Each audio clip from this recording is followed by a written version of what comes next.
We already in live on Facebook.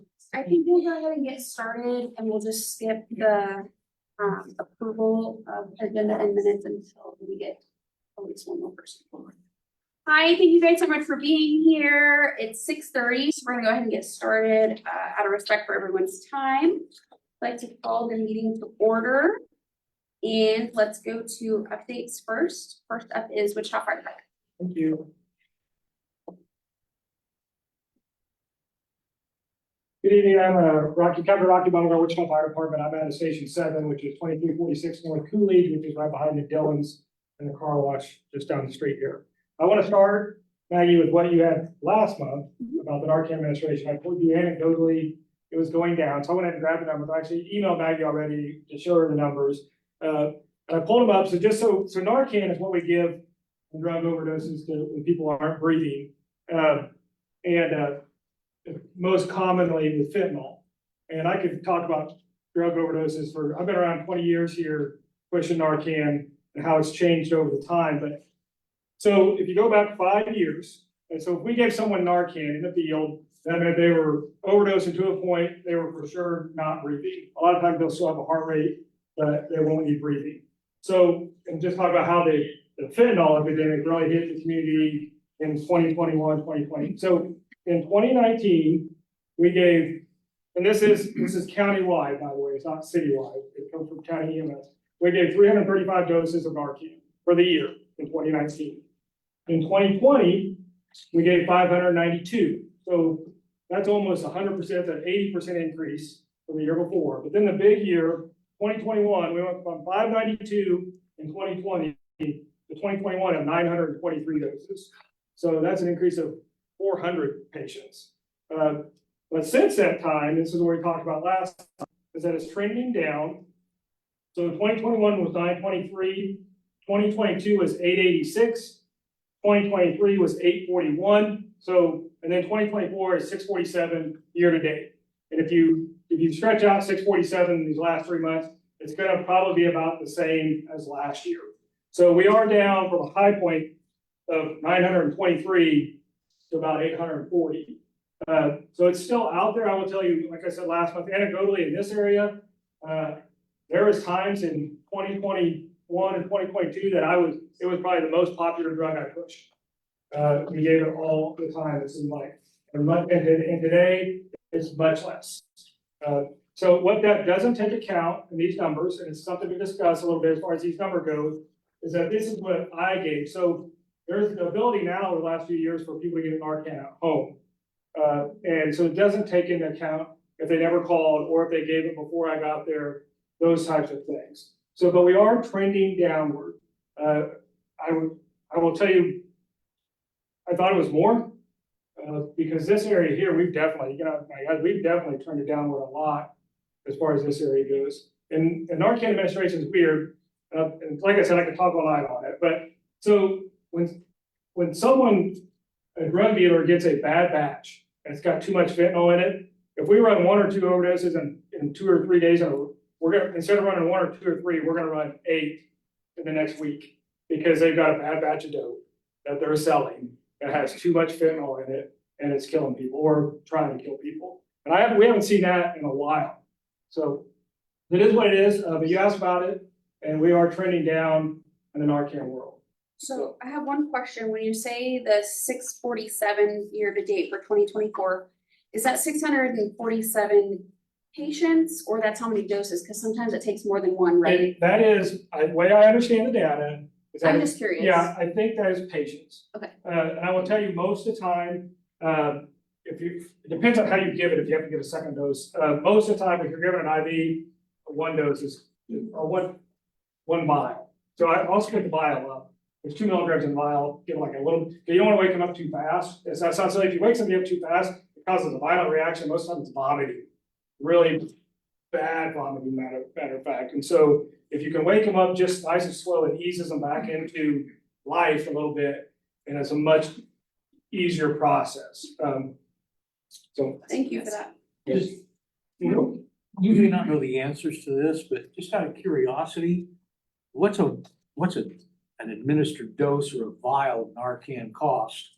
And whose budget is this coming out of? Fire department or public? The safety? Central County EMS is the one that budgets it, so, and I have no idea on cost, I could get that, that's probably not hard. I think in the realm of meds, I'm guessing it's anecdotally, the whole nature, I think it's relatively cheap. It's been around forever, so it's not a new med, like I said, I've carried it for 20 years. I think in the med world, it's not an expensive medicine. The Central County EMS is the budgeting agency for us, so like, if I give Narcan, and Maggie works for Central County EMS, before we leave that scene, she's gonna give me a new one, and they'll go restock through their system.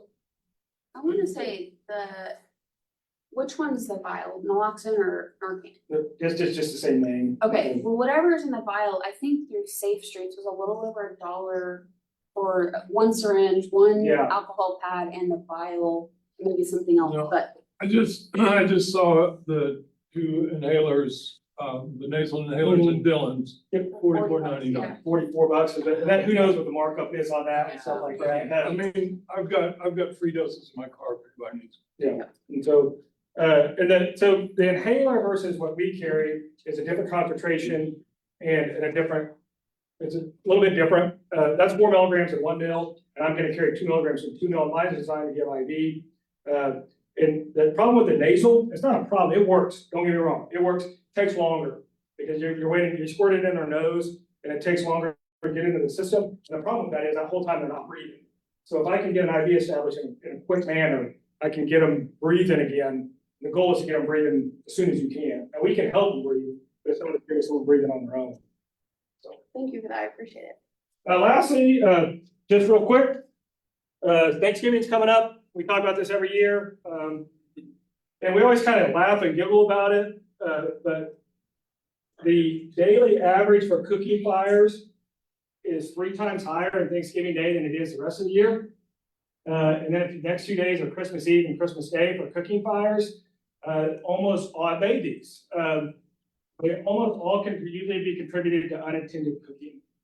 It happens. And so I want everybody to have a great holiday season, but the leading day of the year for cooking fires is Thanksgiving Day.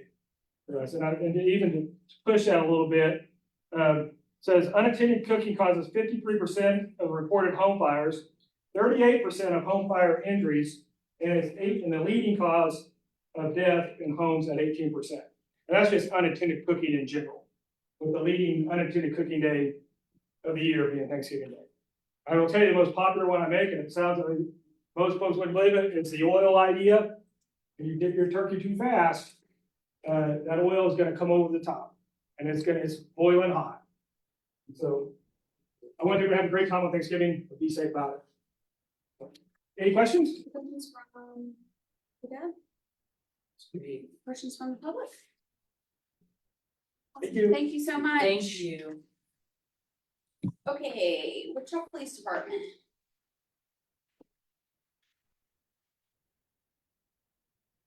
I'm Officer Soto. I work out of North Station, 4849B. Just gonna give you guys some stats, but they're not up to date, so. Does anyone have any questions for me or anything?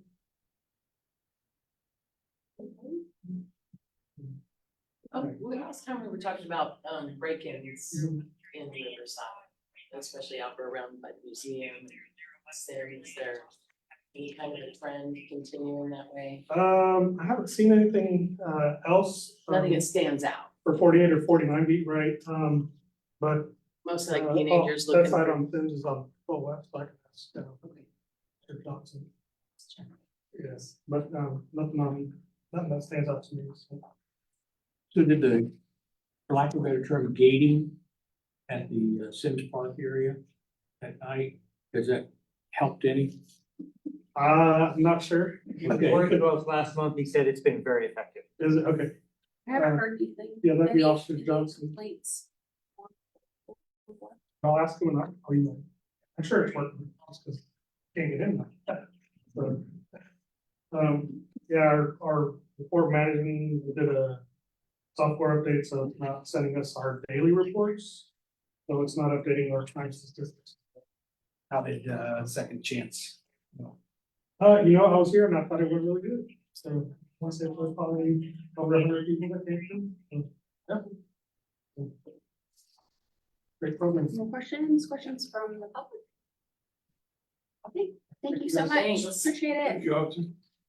Okay, next is the public library report. Yeah. Hi,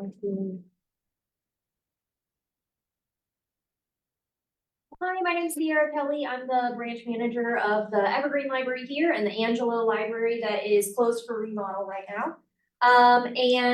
Before I get into things, I just wanted to let everybody know I attended the it's gonna be a yearly event from here on out, the DIY day that we hosted at the downtown library on Saturday. I was not there in my capacity as a library staff member. I just went because I wanted to check it out. And it was really, really cool. There were multiple different kinds of robots going around. There was like a robot dog. There was the bomb squad robot. They had a selfie robot that was going around. There were a lot of really cool local artisans who make all different kinds of things. People who make fiber crafts and nature crafts and paper crafts and all different kinds of things. There was an egg drop where the kids were making like egg containers and dropping them from the second floor to the first floor to see if they could, keep their eggs safe. And we had a really great turnout. So if you weren't able to attend that event this year, it's going to be a yearly event that we do around this time every year. So highly encourage you to attend. It was a lot of fun. I brought my little sister and she had a great time. So some upcoming dates, the library is gonna be closed, a few days in November. So we're gonna be closed on November 11th for Veterans Day. For the Thanksgiving holiday, the library will close at 5 p.m. the day before, Wednesday, November 27th. And then we'll be closed on Thursday, November 28th and Friday, November 29th, which is actually the longest stint that the library is typically closed for throughout the whole year. So November is, we've got some cool events going on in November. November is International Board Games Month. So we, here at the Evergreen branch, we're gonna have extra games out in our teen section and our children's section. We're gonna be switching those games out all month. And there should be extra games out at all of the branches if you wanna, try your chances at different branches and see what they've got going on. November is also Kansas Reads to Preschoolers Month. So this is an annual event that promotes reading to Kansas children from birth to age 5. It's a statewide program where parents, librarians, and caregivers are encouraged to read one chosen title during November. And this year they picked a book called How Do You Hug a Porcupine by Lori Iseth. Last weekend we had a teen volunteer who helped us install How to Hug a Porcupine at our story walk in Evergreen Park. So if you go through the story walk right now, you can see that story there. And then we are going to be having on Saturday, November 23rd, a make and take prickly porcupine craft. So it's a craft for kids. If you bring your kids in from 1 to 5 that day, we'll have all the materials out for that. And then even more exciting, this Saturday, the downtown library, the Advanced Learning Library, is having a special event called How to Hug a Porcupine with Tanganyika Wildlife Park. And it's going to be a story time where they read the story, and then they'll also have live animals, including a porcupine for kids to get to interact with. So that should be a lot of fun. Programs at Evergreen, other than the porcupine craft on the 23rd, we also always have bilingual story time Thursday mornings at 10:30. And that's really for kids ages like 0 to 5. So if you've got any kids in that age range, you're welcome to bring them. So they do they do the story in English and in Spanish, and they sing songs and have activities. So that's every Thursday morning at 10:30.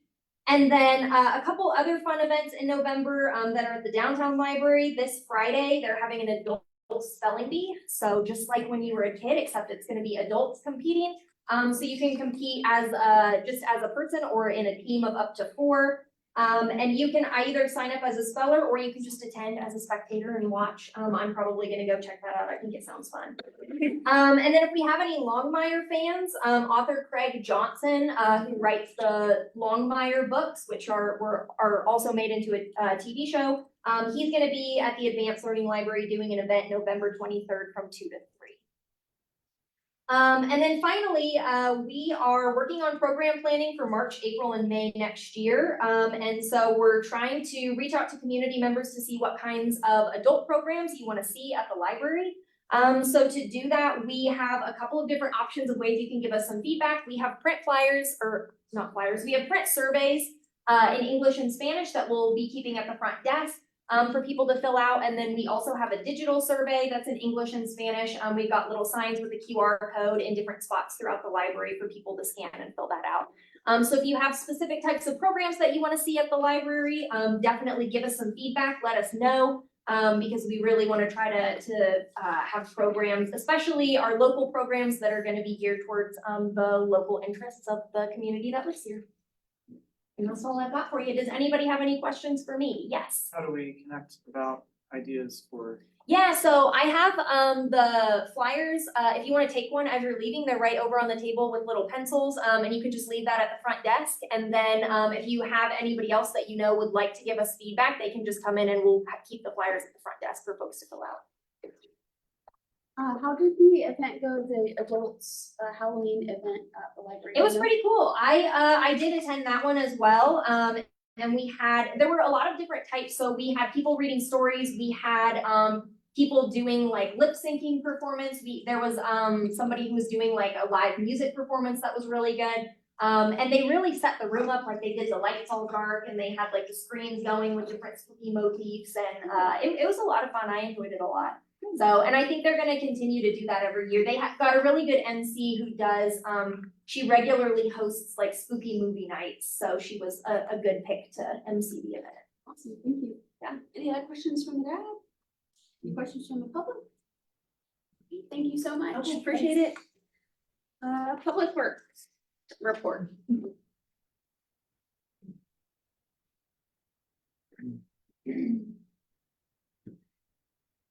Sean Matthews, Chief Design Engineer for the city.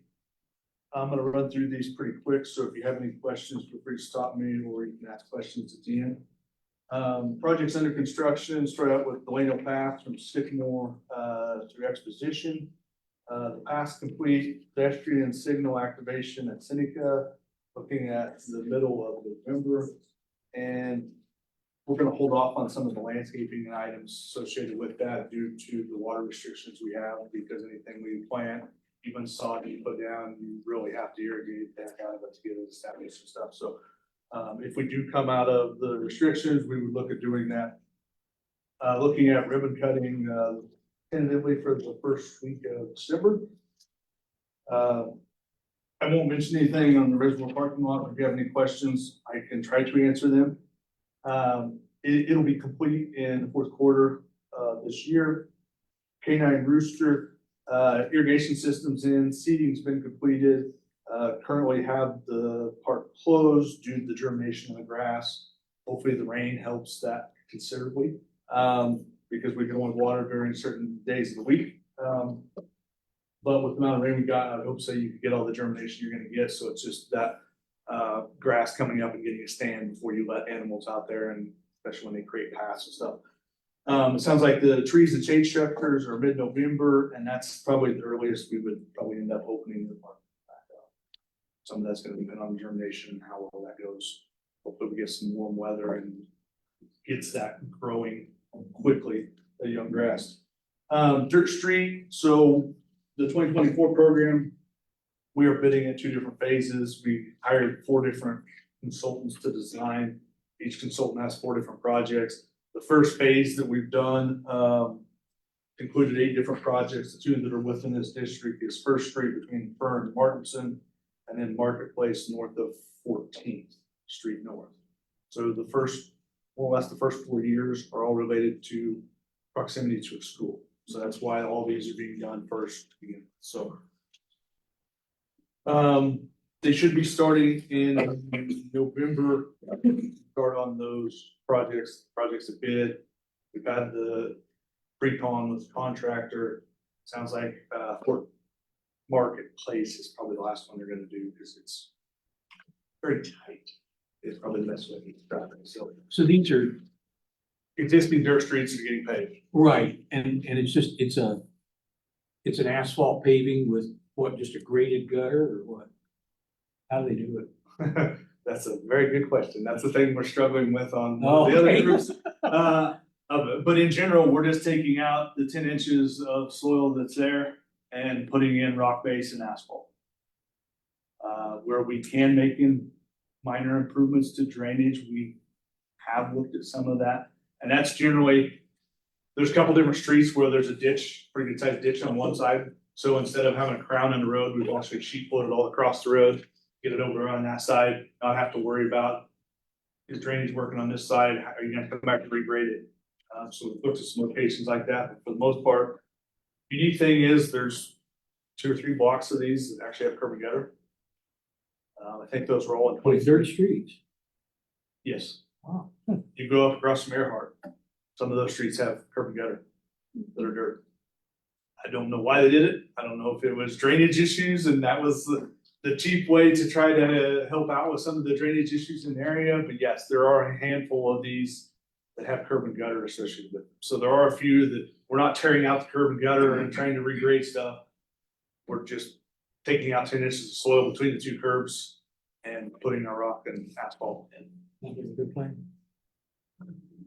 2024 preservation program or the OP3 program comes in 2 different phases. You have pavement repair and then you have resurfacing. The 2 projects in District 6 are Mosley from Murdoch to 13th and phase 1. So the pavement repair is complete.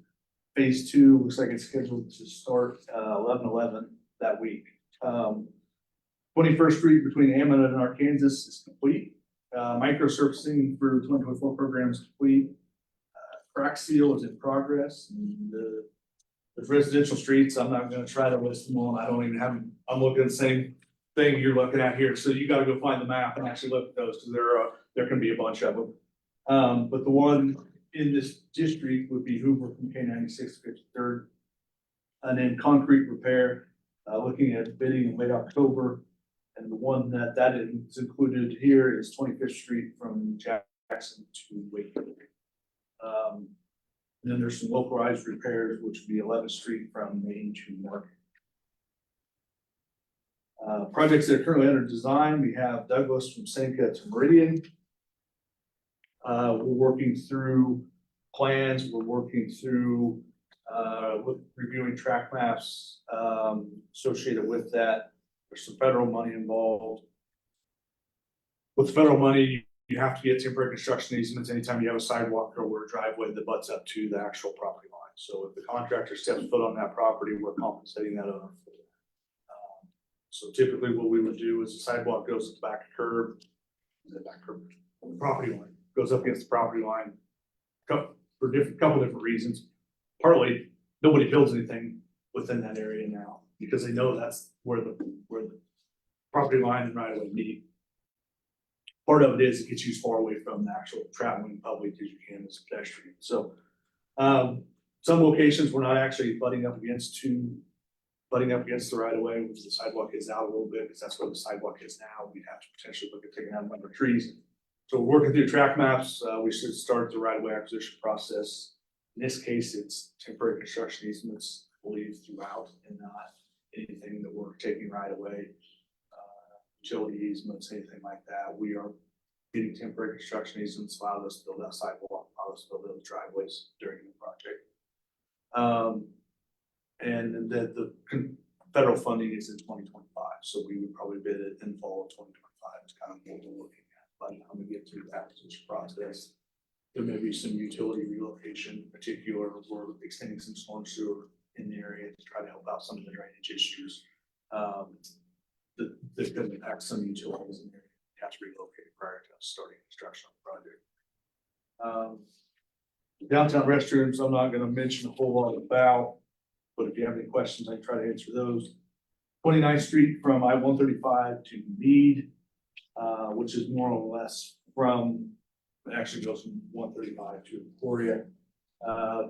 We're currently under design. We have our property management staff looking at track maps, so those should be going out. They should be start talking to people, property owners, associated with that project. Our design at this point is kind of on hold. We're working with the railroad. They're looking at some preemption. We're looking at signalizing. I want to say it's St. Francis. Where's the west end of that project? It's only about 150 feet away from one of their sidings. So you have to coordinate the two, or at least look at this coordination needed.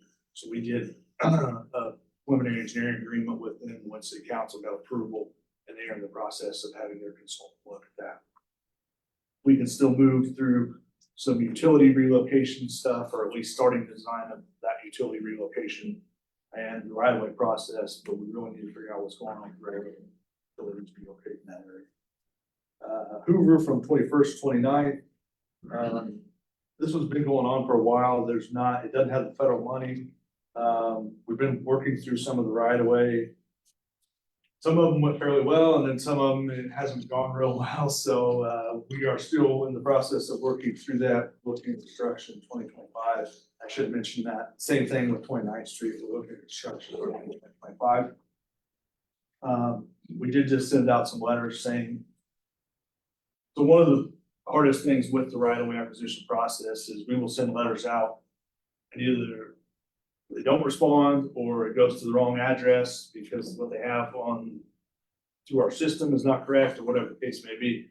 So we sent a letter out here in the last month to hopefully kind of get people rolling towards, hey, if you don't like our offer, make us a counter offer so we can start the negotiation process on that project. 21st Street, we got all the right of way I think we need for the road, or are in the process of getting, meaning it's scheduled for council. We do need a couple for some water lines east of the actual paving project. But if push comes to shove, we could do something different there as far as tying into the existing, but there's a small stretch outside the paving limits that is old water lines we were trying to replace at the same time. Looking at spring letting there, we're still working with the railroad on the agreement. Hopefully that turns around fairly quickly, and the plans are coming along fairly well. We've worked with all utilities. I think we met with Evergy, Cox, and AT&T 3 or 4 times to try to figure out, because it's a pretty tight corridor in that area with what we're doing. 2nd Street from Main to St. Francis. Trans Systems is working on concept. There's a whole lot to the concept. You got the lane configuration on one end, you got a lane configuration on the other end, and you got a match in between. Probably the big thing we're looking at doing is where you have the on-street parking. So right now, this section of 1st and 2nd Street, are obviously one-way streets still. They're not changing with the conversion we're doing downtown. So it's gonna be the same lane configuration, more or less what's there now, where you have a bike lane on one side and on-street parking on the other. So the main things we're looking at is, do we do protected bike lanes? If so, what are you using? How do you do that? And then doing bulb outs for where the on-street parking is to reduce the crossing you have for pedestrians getting across the street. So right now, there is nothing that stops you from parking too close to the intersection other than sign or pavement markings, whatever it may be. We would actually put some concrete there to stop you from parking too close to the intersection. And it would allow people to cross the street quicker and safer.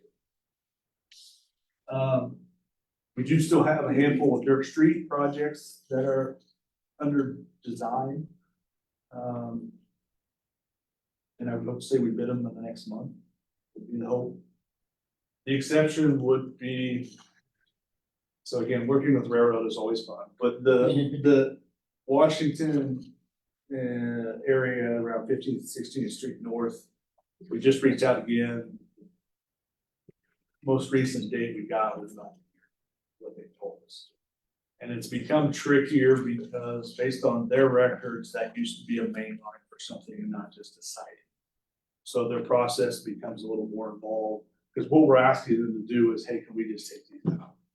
Nobody's using them, they're in bad condition. If anybody wants to use them, they're gonna have to come in and dump a bunch of money into them to try to actually get them to where they're useful.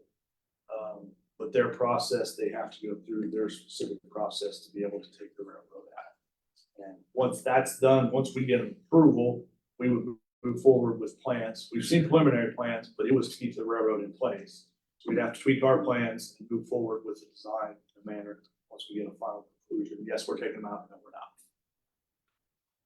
not. And the other component of the dirt streets is the Del Cienos become a little bit tricky. We're trying to figure out exactly what to do, in particular with drainage. Looks like right now, for lack of a better term, just kind of mud hole in the middle of the road. in one location, and there is no storm sewer deep enough to get there, so even if we had money to do storm sewer, we can't extend it because it's not deep enough to get there, so we're trying to figure out the best plan of attack, and that's what we're working with the consultant on right now.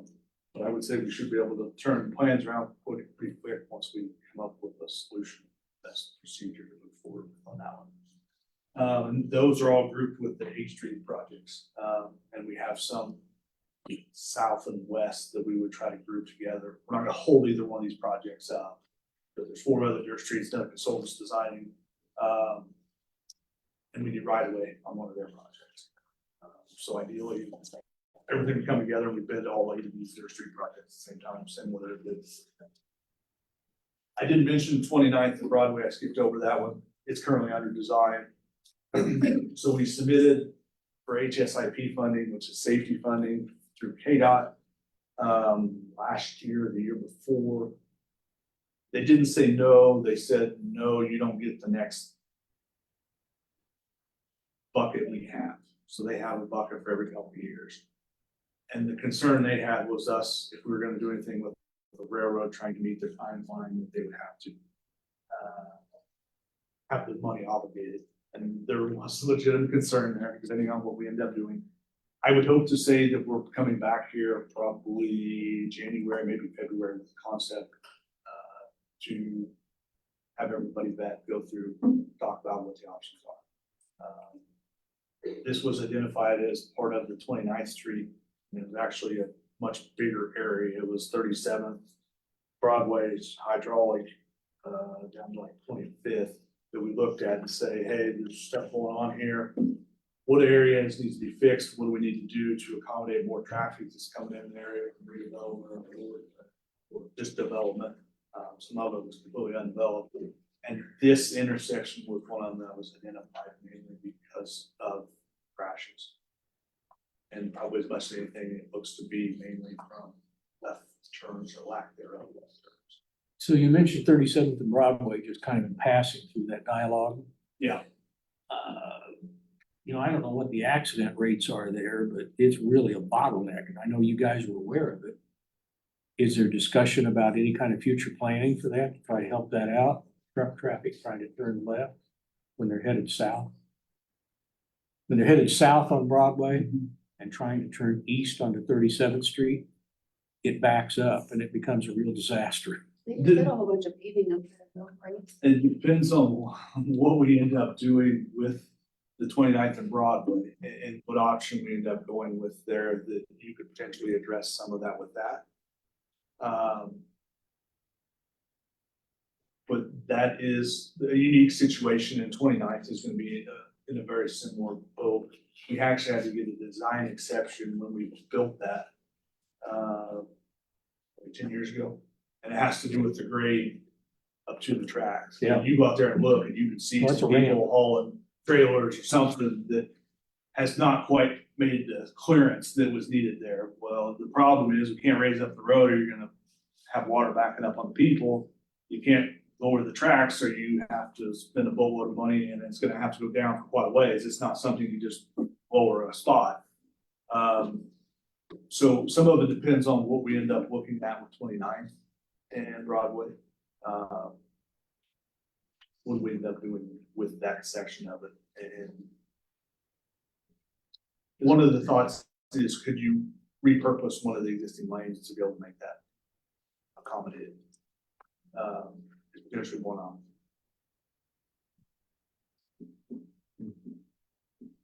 Sounds like you guys got a lot of planning and thought to do yet on that. At least it's on the board. There's no funding if when it becomes a bigger project than just something for reconfiguring the lanes that are out there. There is no funding in the current CIP for that. But if it is just reconfiguring from the lane configuration that's out there now, we would probably try to wrap it into that 29th project. So relative to those two intersections, and you mentioned the railroad several times, one of the other things that's come up in the past is the study that was going to be initiated. Let me back up for that. The thought process, I wouldn't call it a plan. The thought process was that the city and the railroad were going to do a joint study and try to figure out how to alleviate the train traffic jams north of 17th, let's say. Did that ever happen? Is that in some kind of form of active mode? Do you know? Which railroad are you referring to? You're talking Is it about- any and all of the You're talking about above? the Reconnecting Communities grant that we got from Senator Moran like 2 years ago, and No, this it is- finally got a consultant like not too long ago because we Okay. were working on it.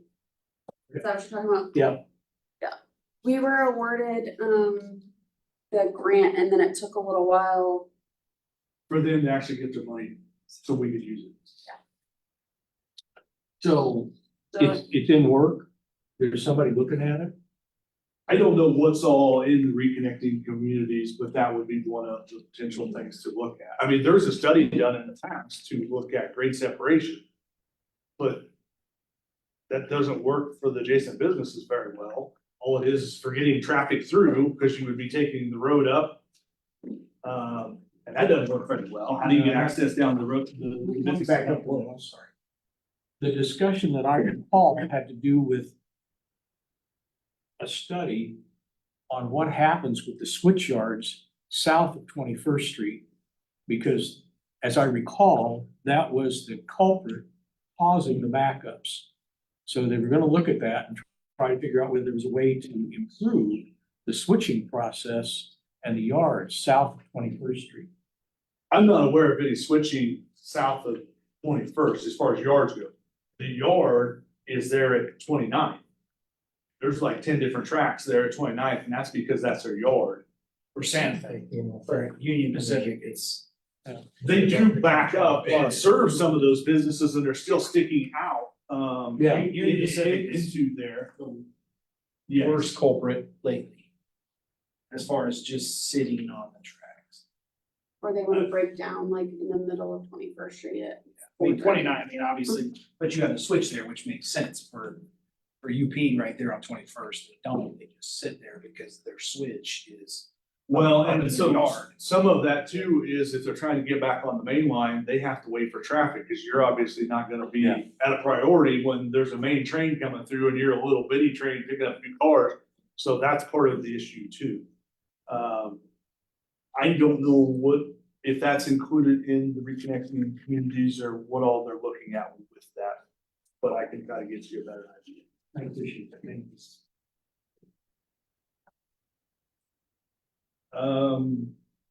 I don't know that I'll mention a whole lot on the citywide projects unless anybody has any questions. So those would be K 96 from 135 21st Street, Kellogg from 96 to half mile east of 159th for North Junction. You'll be able to look out, there's some closings and it's been in the news. There's some closing of ramps and stuff associated with that North Junction that are coming up here real soon that KDOT's doing.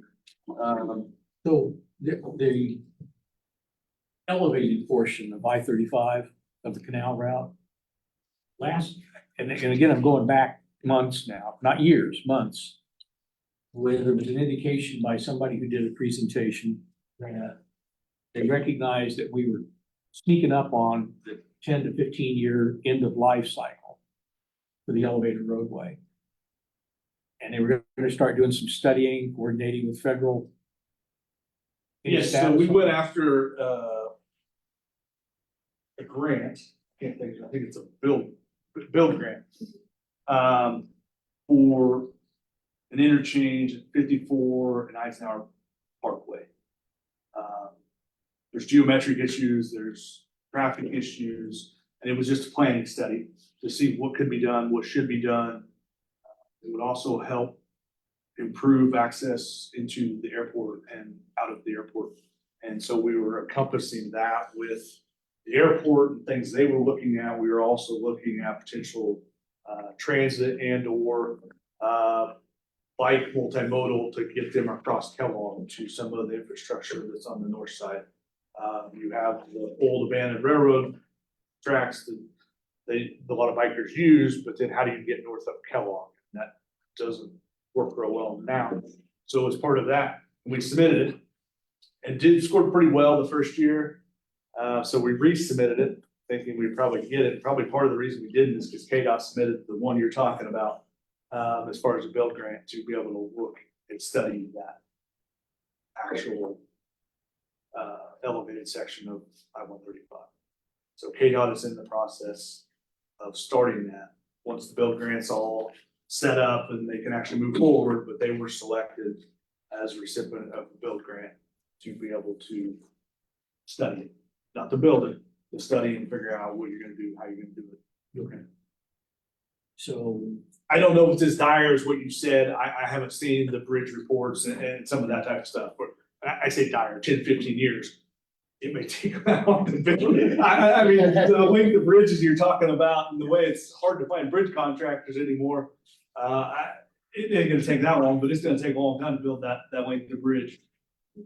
So I would assume it's not quite that short a time span, but you need to start looking at it. And how are you gonna handle traffic during construction and cross traffic during construction? Because between beams and different things like that, you're not gonna want people down below and some of those type of things. So it is gonna be a very, so we got top people looking at it. KDOT is in the process.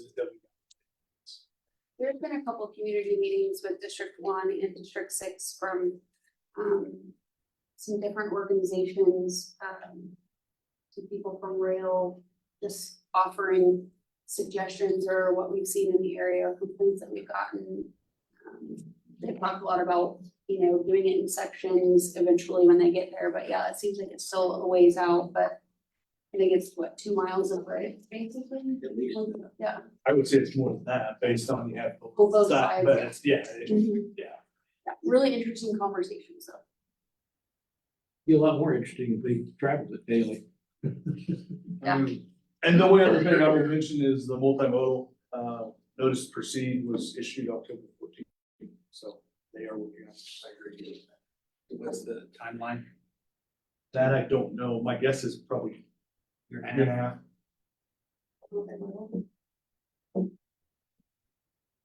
I got all the dollars.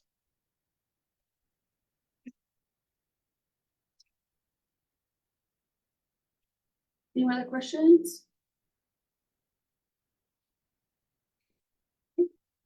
The only other thing I'll mention, nobody asked, rain we got didn't make a whole lot of difference in change. So if you were thinking that, we got 3 inches here, must not have got that much out there, or it was so dry that the ponds are just filling up and there isn't a whole lot running off.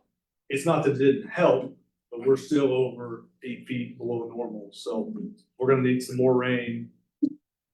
Larger rainstorms out west within that basin to really make a difference in the drought we're in with our water usage that we get out of here.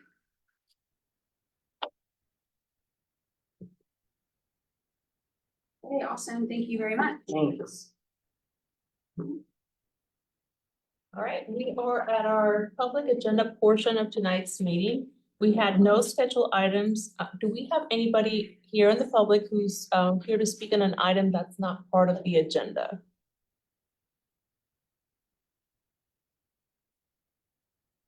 With that, do we have anybody on Zoom that's here to speak on an item that's not part of the agenda? No. So no way. Councilmember Ballard, I'll turn it over to you for new business. Okay, let's go back really quick since we have enough people here. And would anyone like to make a motion for the approval of the agenda for tonight? I believe we approve the agenda for tonight. Do you have a second? Second. Okay, all in favor? Aye. I, Any opposed? And is there any dot members online? No. Okay, great. Approval of the minutes for October 14th, 2024. Is there a motion? Second? second. All in favor? Aye. Opposed? Motion carries. Okay, moving on to new business. Conditional use 2024-00129. Like that. Hello, good evening. Scott Wade from the planning department. Good to see you all. Thanks for the opportunity to present this one. Anna, thanks for bringing that up. What I like to do is go through the beginning, the first page, and then go through the graphics so everyone can get oriented to it. I'll tell you a little bit more about the case and then we'll go back. Just in terms of process, how many folks are here for this case? Okay, and is the agent or applicant here? Okay, fantastic. So just in terms of process, what we'll do is I'll do a staff report, typically an opportunity for the applicant then to speak, then opportunity for public comments, and then traditionally wrap up with the applicant with a rebuttal period. I'm not sure if that, okay. So just so everyone knows the flow. So, okay, so in terms of the case, it's a conditional use. It's for a property that's zoned TF3, so it would allow duplex to be built on the site. And the request here is a conditional use for a short-term rental. Let's go ahead and zoom on down. So you can see here it's at the corner of Perry and Briggs.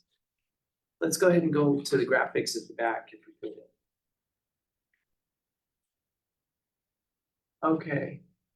And let's go up a little bit more and we'll start out with the site plan graphic. Let's go one. There we go. Okay. So this is a graphic that was submitted along with the application. Let's go ahead and scroll down. Let's go to the next page. So this is the aerial map. You can see kind of where it's situated in terms of the surroundings there. Let's go ahead and go to the next page. Here's a zoning map showing that the area is predominantly zoned TF3. Let's go ahead and scroll down some more. This is the map from the comprehensive plan, future land use guide. It shows that residential is recommended at this location. Go ahead and scroll down. These are photos from the site and the surrounding areas. So if, now, again, I'm covering for someone else, we can go up to the page before this. This is the property itself, right? Kind of this gray, blue, is this it? Okay, and then we saw a couple photos of that. Okay, so if we go back up to the top, now that we're all situated with this, we'll go to the second page in the staff report. Very good. Okay, so this gives a history of the changes to the zoning code, what the definition is of short-term rental. This table here, I noticed in preparation, we have probably 2 extra rows on here. If it's owner occupied and it's in these zoning districts, then it does not require zoning action.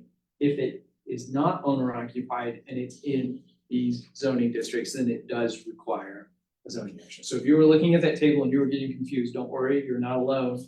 We should have, I think we borrowed this from something else. We should have cut out the bottom 2 on that. Now, the next paragraph then explains the process and what happens. So when the city adopted the changes to the zoning code regarding short-term rentals, it implemented a process where short-term rental owners can come in and apply for an administrative permit. So that is administratively approved. That's something that the planning department staff can approve.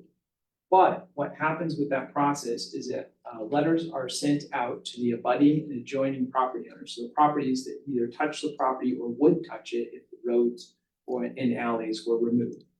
If more than 50% of the owners, not the properties, but the owners representing the properties, if more than 50% protest the application, then it is denied and the owner has the opportunity to come for a conditional use, which is what's happening in this case. You've not seen a lot of these members of the DAB because we just simply have not had a lot of them. So in terms of the process, there's a timeline of what happened. I'm not going to go ahead and read that. I just gave you just a brief overview of the process. And then in terms of, on the next page, in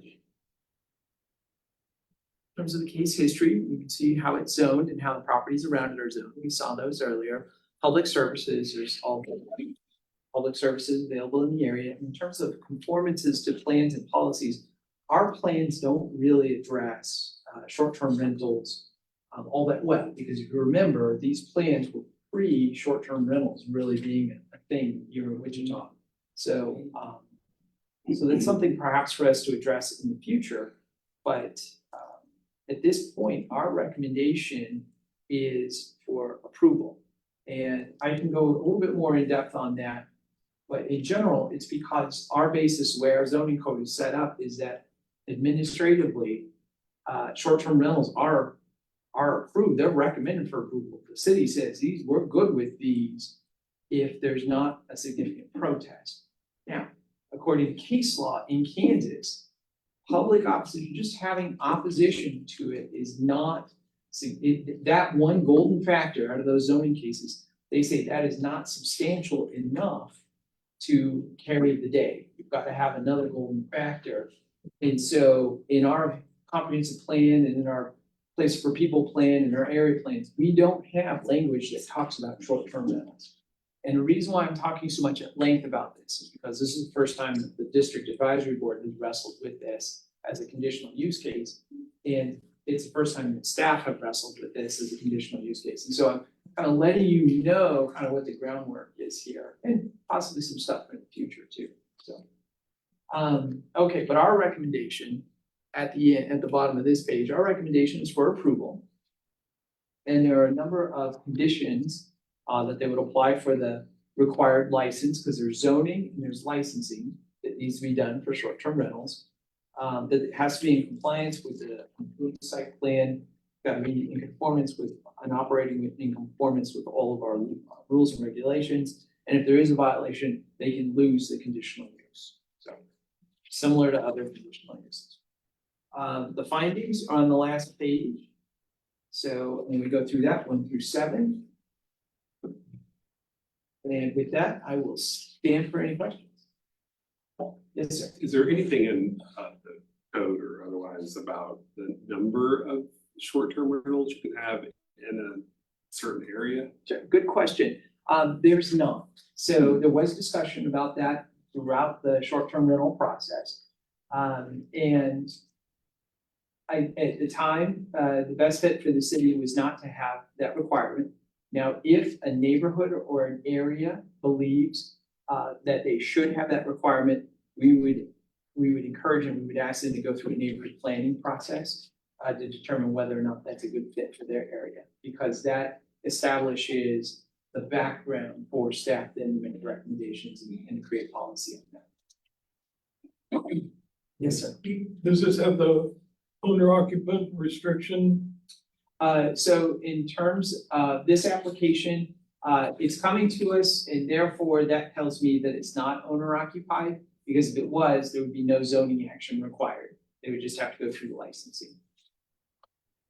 Scott, does the notification, does it follow the same as zoning with regards to lot size and then 200 feet, 300 feet? It depends. For this particular case, because it's conditional use, it follows all the regular notification. For the administrative permit process, it does not. That one's unique for administrative permits. So my follow-on question to that is, how many notices went out and how many formal protests came back? Based on the size of this property, I don't have that information in front of me right now, but I would assume 200 feet, because that's the minimum in the city. And based on the size of this property, I don't believe it would trigger a greater notification area. 71% of the. 7. Went to 7, you got 5 back. Yeah. Well, there's two different notifications. What you're seeing there in terms of the 71% is actually for the administrative permit process. So for that, the notification for that is just that a letter is sent out to the adjoining and abutting properties, which typically I think is like 7 or 8 properties on average. But the notification process for the conditional use is different. It's the standard zoning notification, which is 200 feet plus a sign in the yard, plus we do the public notification in paper for the public hearing at the planning commission. Let me try my question again. Okay. We've got a 200-foot radius around the property. Yes, sir. And so we don't have it recorded for this meeting on how many notices went out to cover that 200-foot radius. I can look that up if you like, but it will take me 10, 15 minutes of Well, my computer luck. My second question is, of that, are there still just 5 protests that came back in? No, so the protest period for the conditional use no, there's 2 different things. There was the protest for the administrative permit, which is detailed in the staff report. The protest period for the conditional use only begins after the planning commission meeting. And that has not occurred yet.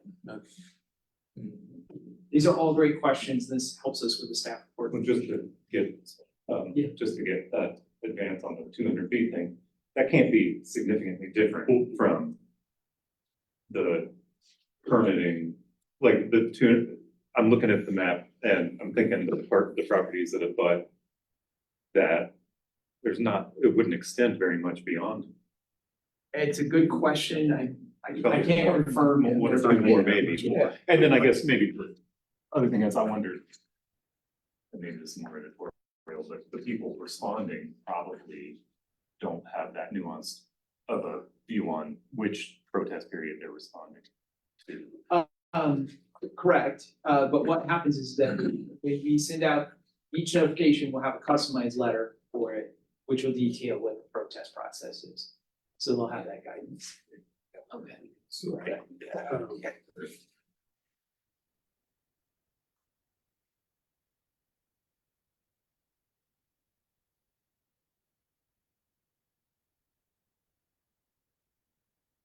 I'm just kind of curious, of the 5 who submitted, if it's asked, that how many of the 5 are here who submitted protests? I mean, we even should all receive a We got the letter. email. Thank you. You, Thanks. Or ask, applicant. Applicant. Is your applicant here? Yeah.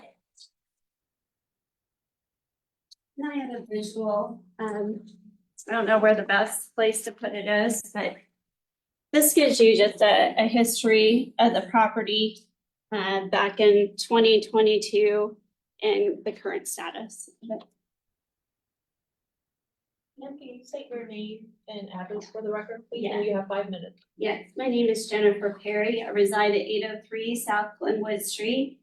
I'm here to petition in support of the approval of the conditional use permit of 1102 North Perry. Some of my most cherished memories have always been gathered around a board game at a vacation home, surrounded by family, good food, and laughter. It's always been a dream of mine to own a home where I could help other families and friends make the same cherished memories that I did vacationing with my family. This dream came true for me in early 2022 when my family purchased 1102 North Perry with the intention that it would become a short-term rental.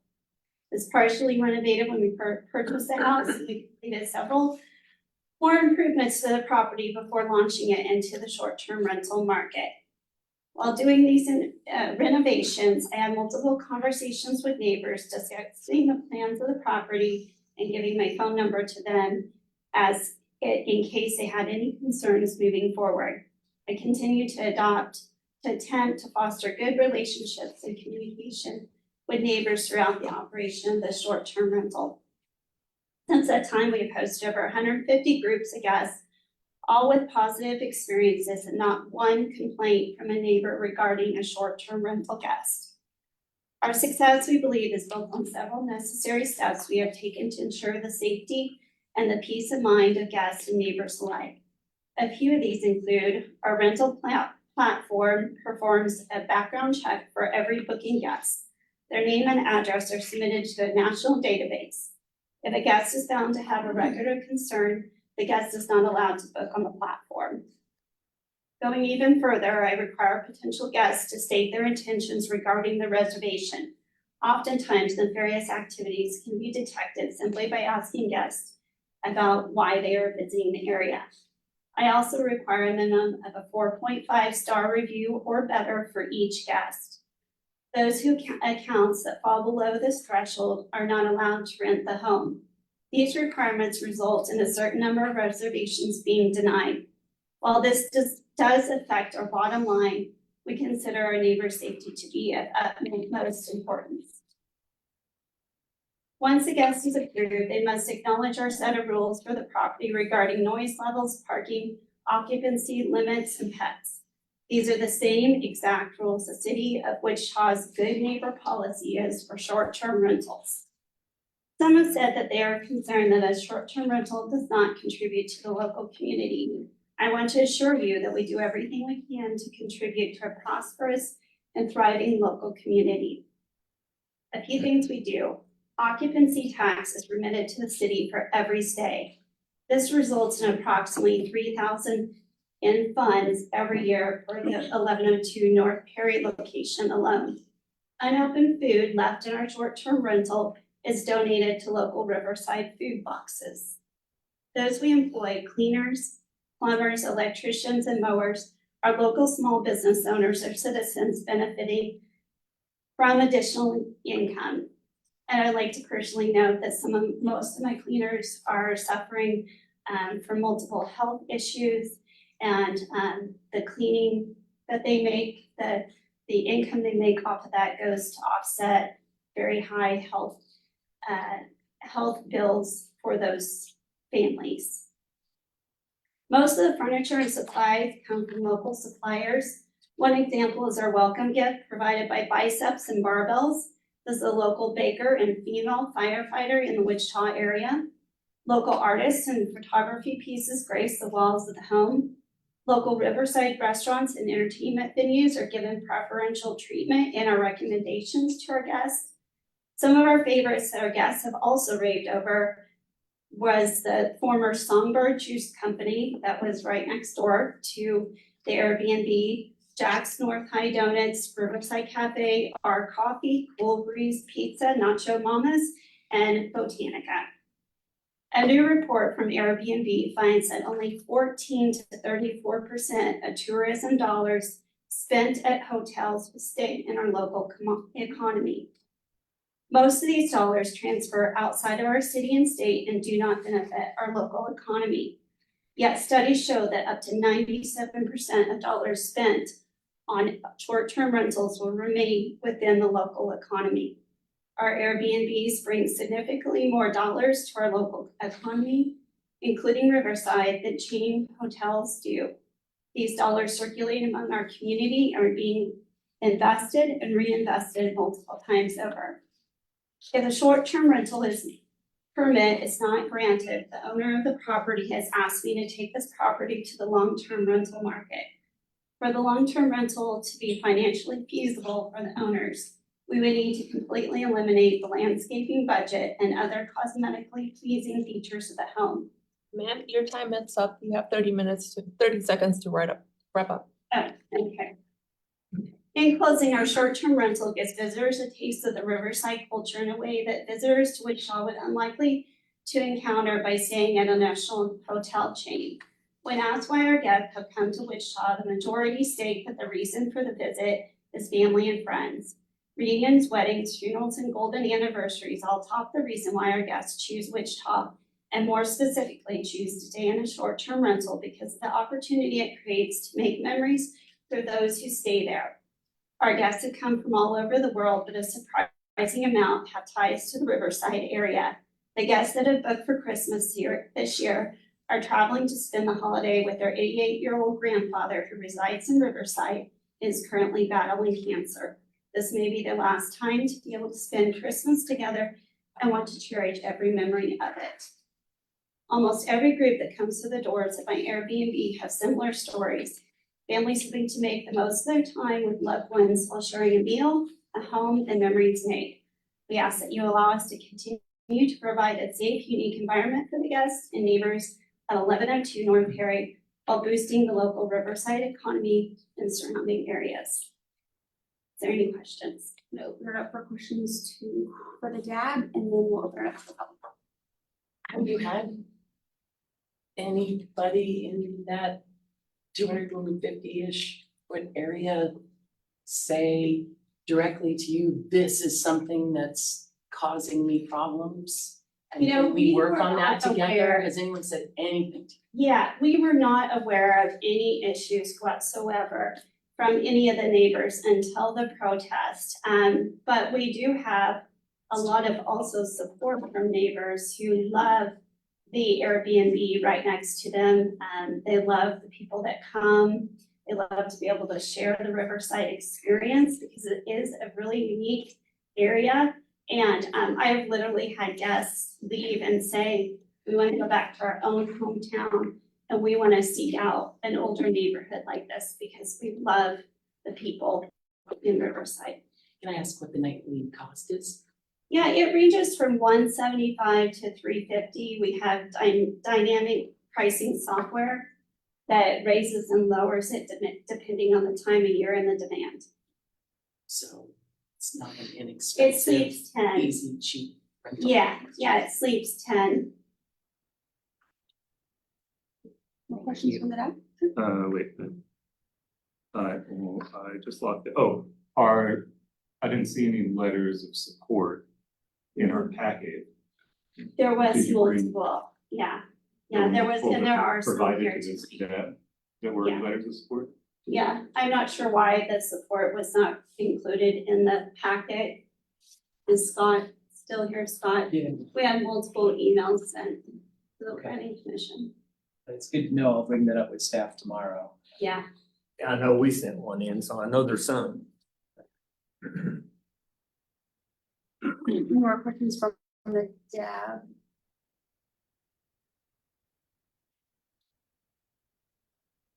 Okay, open it up to the public. Any questions? You want to speak or? Yes, Oh, we're ma'am. doing If just you- questions, okay. No, ma'am, if you wanna speak, you can go ahead and come up to the podium. You have 5 minutes. Please state your name and your address for the record. Okay.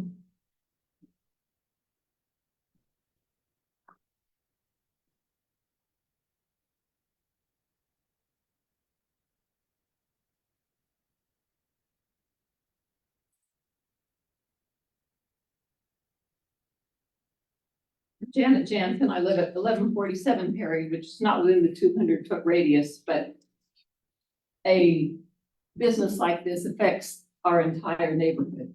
And that's the issue I'm speaking to, really not so much this particular approval or disapproval, but the whole issue of Airbnbs in Wichita.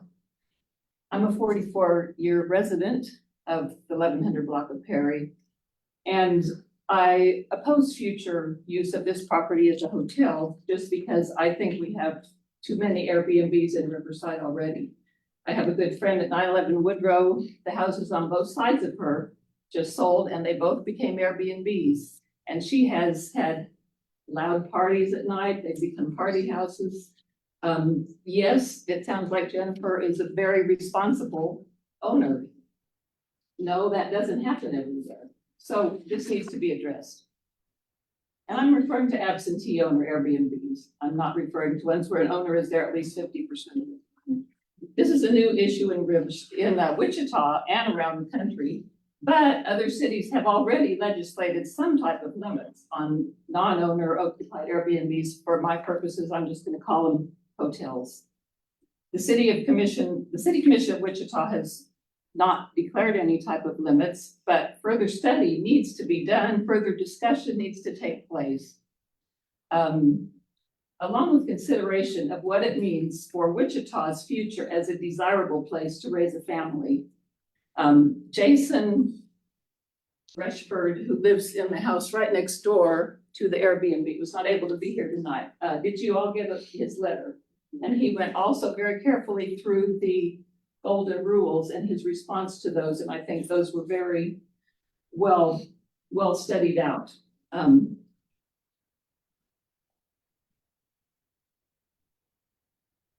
I just don't know if it's wise to have unregulated, unsupervised businesses next door to schools. There is no on-site management. Jennifer says she hasn't had any complaints. Most people with an Airbnb next door don't know who to complain to because we don't know who owns them. We don't know our neighbor. Riverside is what it is because we know our neighbors. We have community.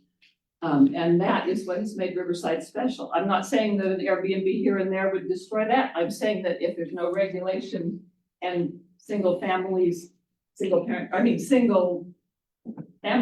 homes are not even affordable for a family, then our community in Riverside and in Wichita will be weakened.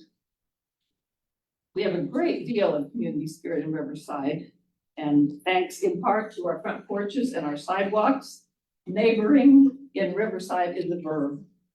We tend to hang out on our porches and we neighbor in our front yards rather than secluding ourselves behind privacy fences.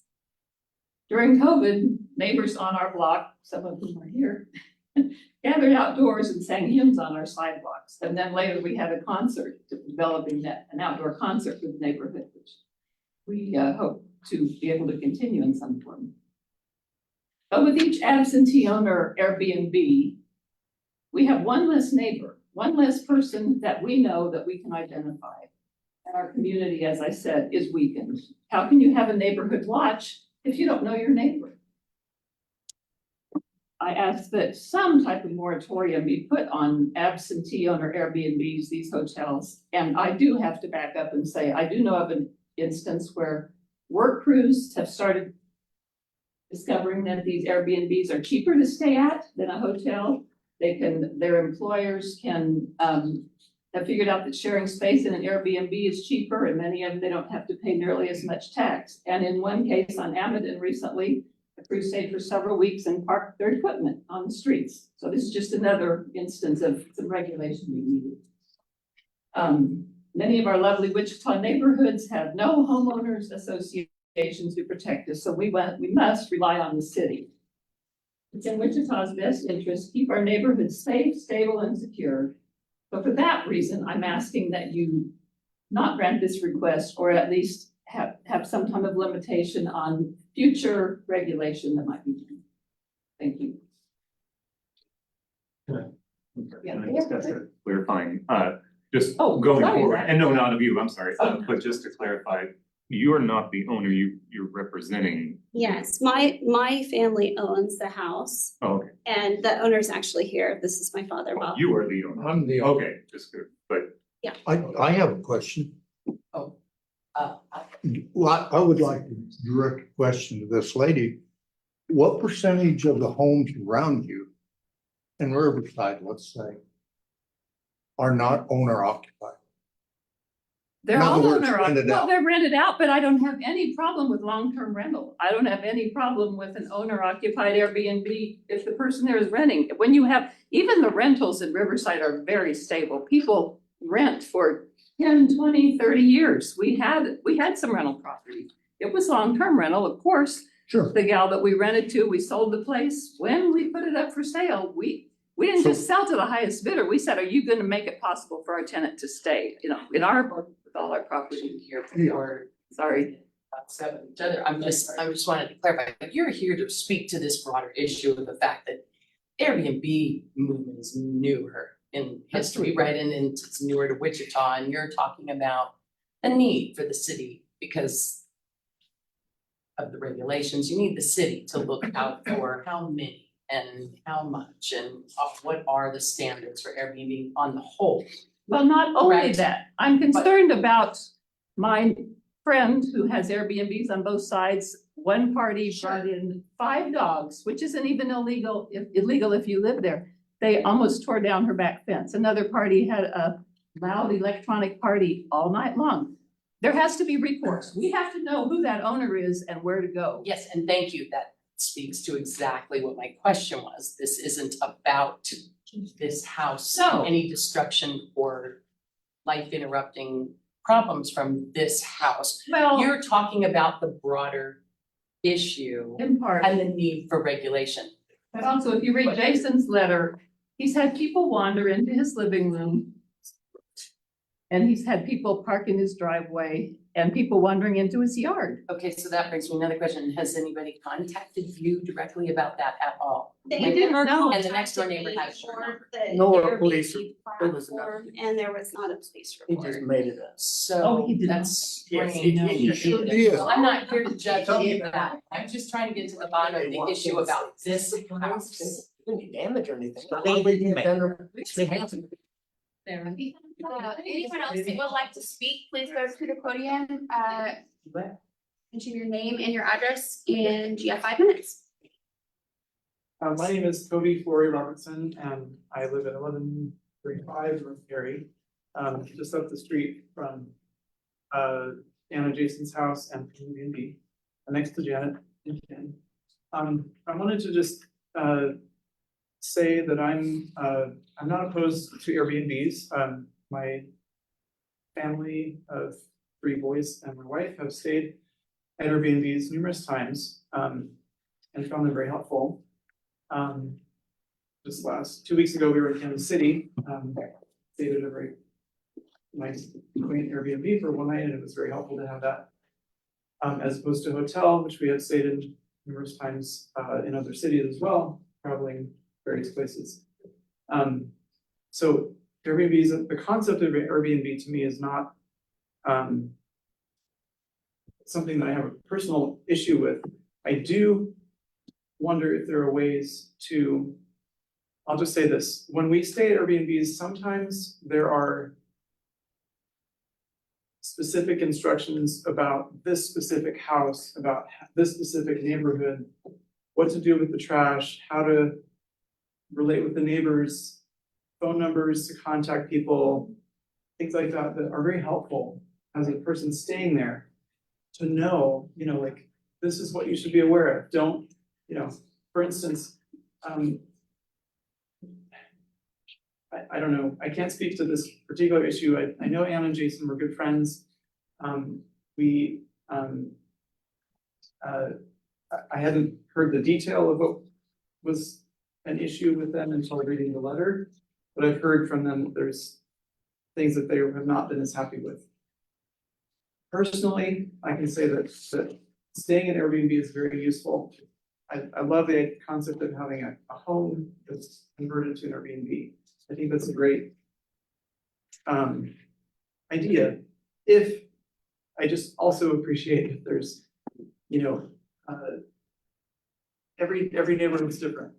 We stayed in Asheville, North Carolina over the summer, and we had a dog, and that was okay in that Airbnb. It was just helpful to have, guidelines, information, that kind of thing, for people who stay there. Right, thank you. I have a question for you real quick. When you stay in Kansas City, did you stay in a residential neighborhood? I believe it was a residential neighborhood, yes. In a single family house? It was an owner occupied Airbnb, so the owners were upstairs. Okay, thank you. So one in Asheville was not. Anyone else like to speak?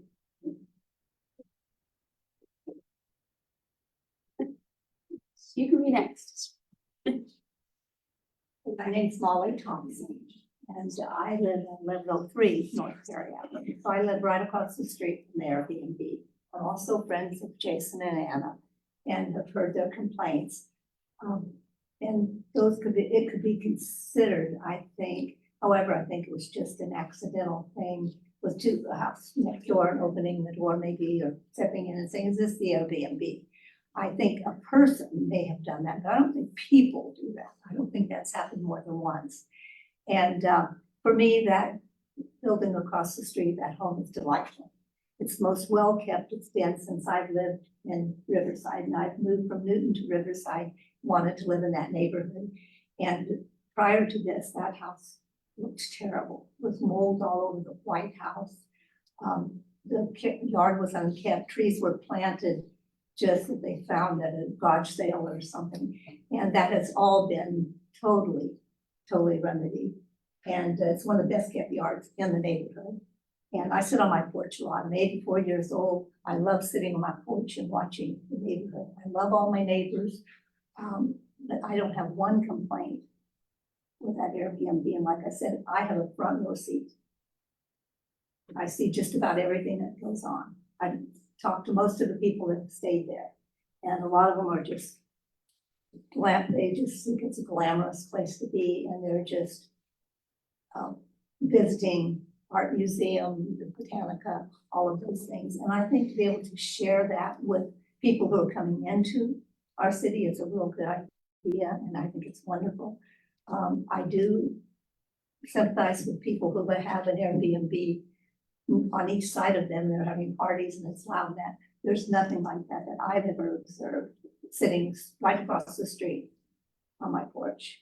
And I'm kind of picky. Like I said, my age is maybe look at a lot of people and a lot of things, but this is not one of the negative things in my life. Okay. Thank you. Thanks.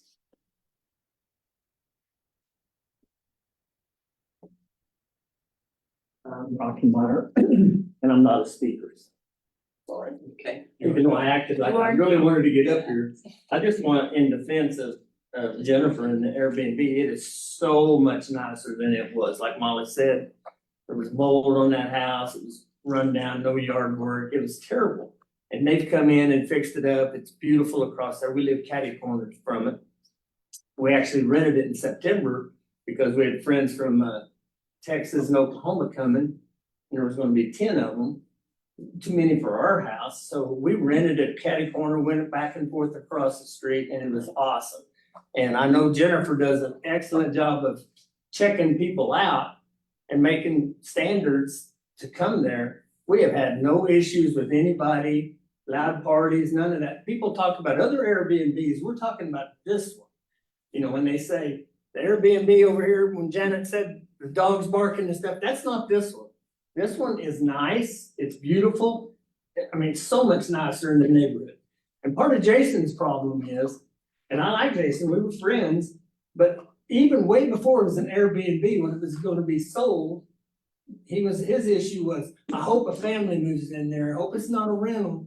It's not, he doesn't have an issue, he has an issue that a family with 2 little kids that are his kids' age can play with.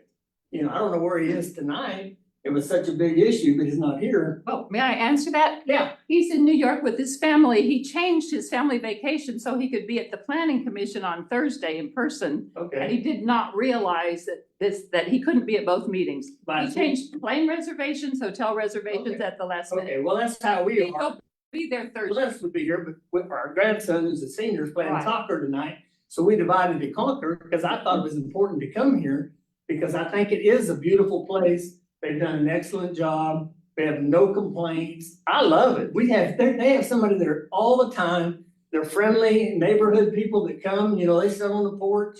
It is not an issue. We have some issues in Riverside and this isn't one of them. I mean, there's been things, you know, we had a guy barricade himself in the house and the cops came around the corner. It can happen regardless if this is an Airbnb or just a family. We have family issues that happen all over the neighborhood, but this isn't one of them. Thank you. Sir, real quick, what's your address?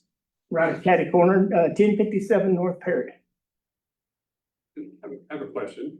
I didn't have that. Well, it could be for you or Molly or Okay. whoever. So what I'm hearing from a lot of the folks in the room is not really, some of it is about this particular property. Like you're in support of this particular property. Yeah, it is You understand, and as Molly mentioned about the other house that has the one on either side, whatever, and that's not the issue tonight, right? But my question is, in theory, are you all, how would you feel if, I'm just curious what Riverside's appetite is to have more Airbnbs. And the reason I'm saying this is because what I'm hearing is that there needs to probably be something come out of Riverside that says, we need to do something about how the city manages these, but because I'm not hearing anything tonight really that says this place itself is actually problematic. I mean, more to me, what's problematic is we have rentals all over everywhere. People rent it and they don't take care of it, they don't mow it, you know, those are bigger issues to us because they don't, you know, you talk about rentals, but they don't mow them and take care of the yards or anything because they're a rental. Me? Well, Or do they? anybody, I personally, I feel that I'm not opposed to Airbnbs but I think that we need to talk, not if, we need to talk about how more. Right, because. so here we can't It's actually not do anything that- about that, right? Like we can't do something. Relationships are important.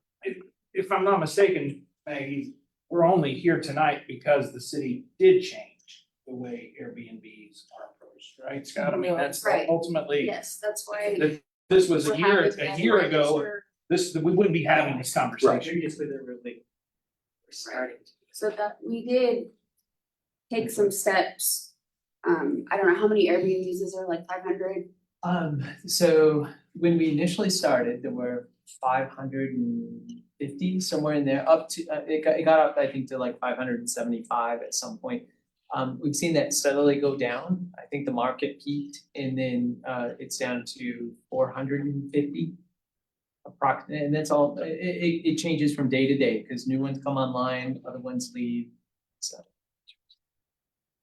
I would say just from the Riverside Facebook page, there is a lot of opinions and thoughts in Riverside about the number of short-term rentals that we have. There's been a lot of conversations and really to go both ways. We did talk, when we talked about it last year, about only having so many in our proximity. And this is the first year that we have started registering them, correct? That's correct. So there has been a lot of conversations around them, and we kind of need to get started with something. So is this the action that the city took and the standards that are in place for STRs, is that retroactive? I mean, if a quote Airbnb existed prior to it, that ordinance being passed, do they still have to apply for conditional use? Yeah, they do. So, prior to this, prior to the adopting the changes, the amendments to the zoning code, most Airbnbs simply were in violation of the zoning code. They were illegal. And so that change allowed them to legally operate, and they were given a 12-month period to get the license and to get the zoning in place. If they didn't require any zoning changes, then it was 6 months to get licensed. Maggie, may I ask, do they pay commercial business taxes and tourism taxes? Now, that's an area of discussion. To my knowledge, when it comes to property taxes, they do not. And the reason why is because the state has provided, the state of Kansas has guidance for how properties are appraised. And as part of that guidance, short-term rentals are wrapped in with bed and breakfast. And bed and breakfast, if it has, I believe, up to 5 bedrooms, then it's classified as residential. And that has carried forward. We pay property taxes. Yeah. But not business or Absolutely do. tourism? Yes. Yes, we hotel? do tourism as well. Absolutely. We remitted $3,000 last year, and that went back to the city of Wichita. It comes directly out of Airbnb. So what happens when somebody rents Airbnb? There's your occupancy fees, and Airbnb adds in their percentage, and then there's like a credit card processing fee, and then right there below it is called occupancy taxes, and that goes directly to the state and the city. I never see that personally, but Airbnb pays that to the city and the state, but we definitely pay property taxes as well. Yes, it's at a residential rate, is my understanding. Now, if you exceed the 5 bedrooms, then the appraiser will appraise it it can be appraised at a commercial rate. The other thing about the guest tax is that it's interesting that Airbnb collects it. We've heard that from other Airbnb owners.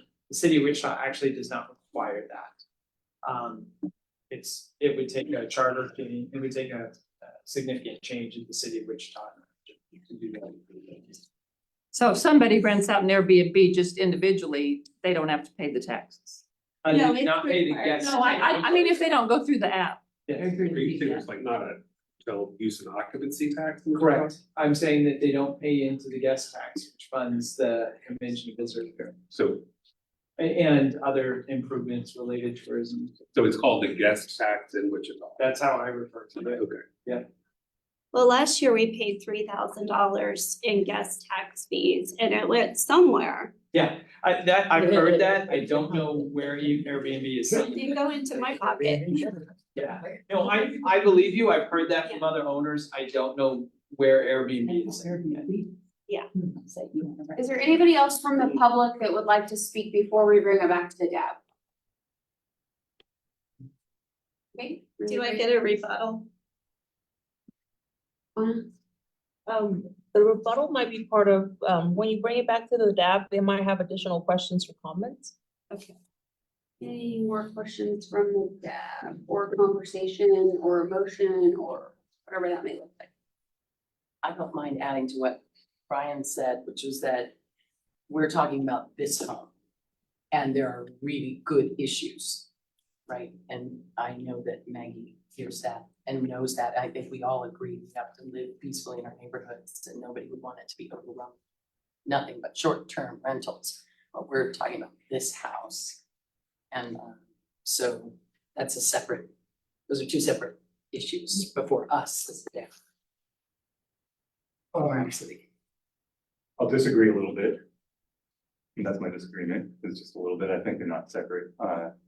They matter, and if we're gonna restrict ourselves to merely talking about, in this case, just this case, every case is gonna be just this case. We're gonna have a stream of exceptions It is not a bigger to that. issue. Well, the bigger issue is made by the pile of smaller individual cases that come Right. along in front of where we are. So I think it's appropriate to take some of that larger context with us and to say like, look, I mean, also, a recommendation from this board will have some type of precedent going forward where we say that we have a certain, whatever we decide to recommend, that, this is, I think it's one of the first permitting cases. This is the first one, right, Scott? Right, so It is. there's something about that.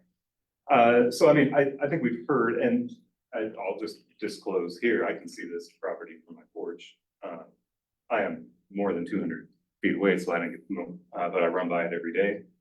I agree that it looks nice. I think it's a little unfair to have, this is my funny part, the lawns that like this are some of the best lawns on Perry. I mean, I see you working on your house every day. I see you guys working on your house every day. There's no possible way for me to get my lawn looking as good as these people get their lawn, so. Higher than. Well, I should, they got time to do it, because I see them up there every day, and beautiful, yeah. But I also, I see that as a whole in our neighborhood where a family could be living. It's not lost on me, just thinking about connecting issues, that we have a dozen people living on the river, and we have short-term rentals not a half a mile away from that. It's real, it's frankly troubling to me that we view this as something like simply as like some disinterested market that we just have to participate in without kind of any agency. I don't know that, and I'll just speak real frankly, and maybe a little too strongly, but I don't know that we should have Airbnbs as a concept to begin with.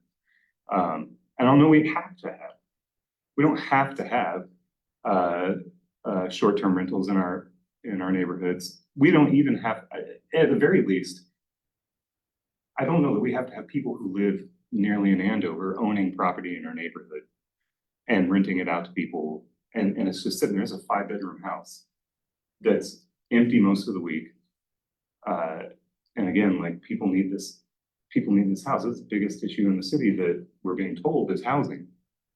And at the same time, we're looking at allowing a friendly environment for investment schemes that actively take away housing. And I just, for me, our neighborhood is not an investment scheme. It's not to make profit, it's where people live.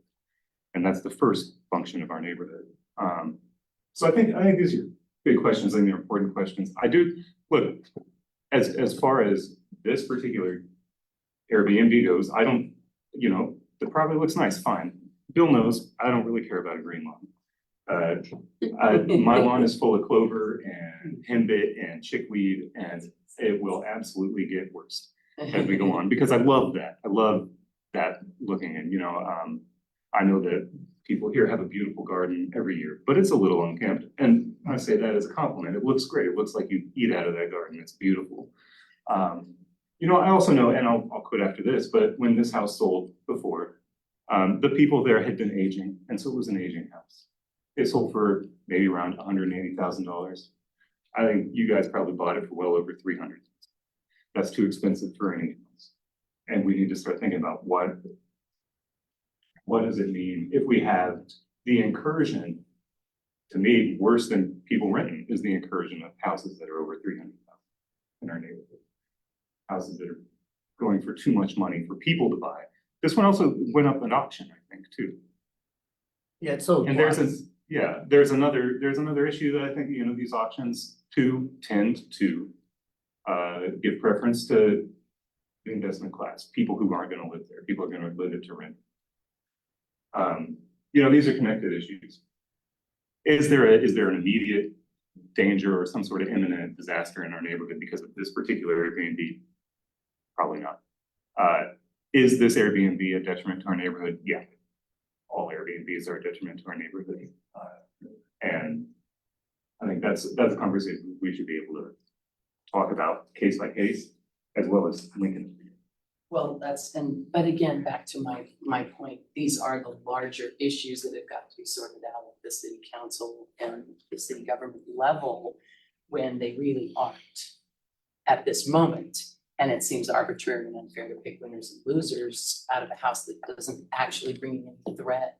But it At this does, time, but and I agree with systemically. you, understand that I completely agree with you that there is always that existential danger of business investment into neighborhoods. We see it all the time. We buy homes and turning entire neighborhoods into nothing but rentals of various kinds and people not having security. And home ownership itself, these are big national level Well, and I'll say conversations too, as I've well rented as my house global. for 10 years.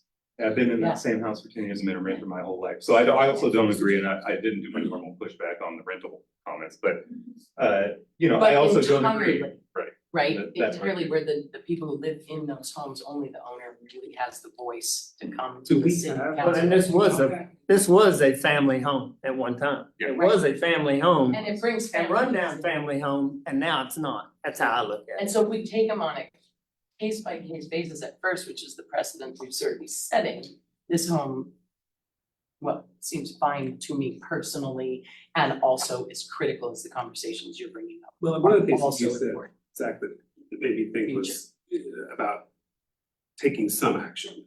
Like, it's not, and I think you were right there, to say, it isn't just this isolated thing, the way that, and you're right to put it in context. But one of the things that I heard from the public was, no recourse. Like, I don't know who to call if there's the party next door. I don't know what to do if there's the X, right? I don't know that person. So I don't know, do we have any ability to provide some sort of Yeah. requirement for them I think to that's part provide of the, That's part part of of the it, guidelines registering going them, forward, though the city knows who to contact, so we are But what putting about that the ball. neighbors? Yeah, How's that for yeah. neighbors? Yeah, I gave out my business contact information to everybody that I met on the street that year that we were doing renovations. I talked one-on-one on the street. Riverside is known to have people come up to you and they're very friendly and they want to know what's going on, and with every one of those. Yeah, which I think is wonderful, and I think it's a good thing, and I think it's something we should continue to have these conversations. And when I give a closing, I'll talk about that. I did want to share that if you go to, we're just going to planning right now, but if you go to research and then you go to short-term rentals, if you just Google search even short-term.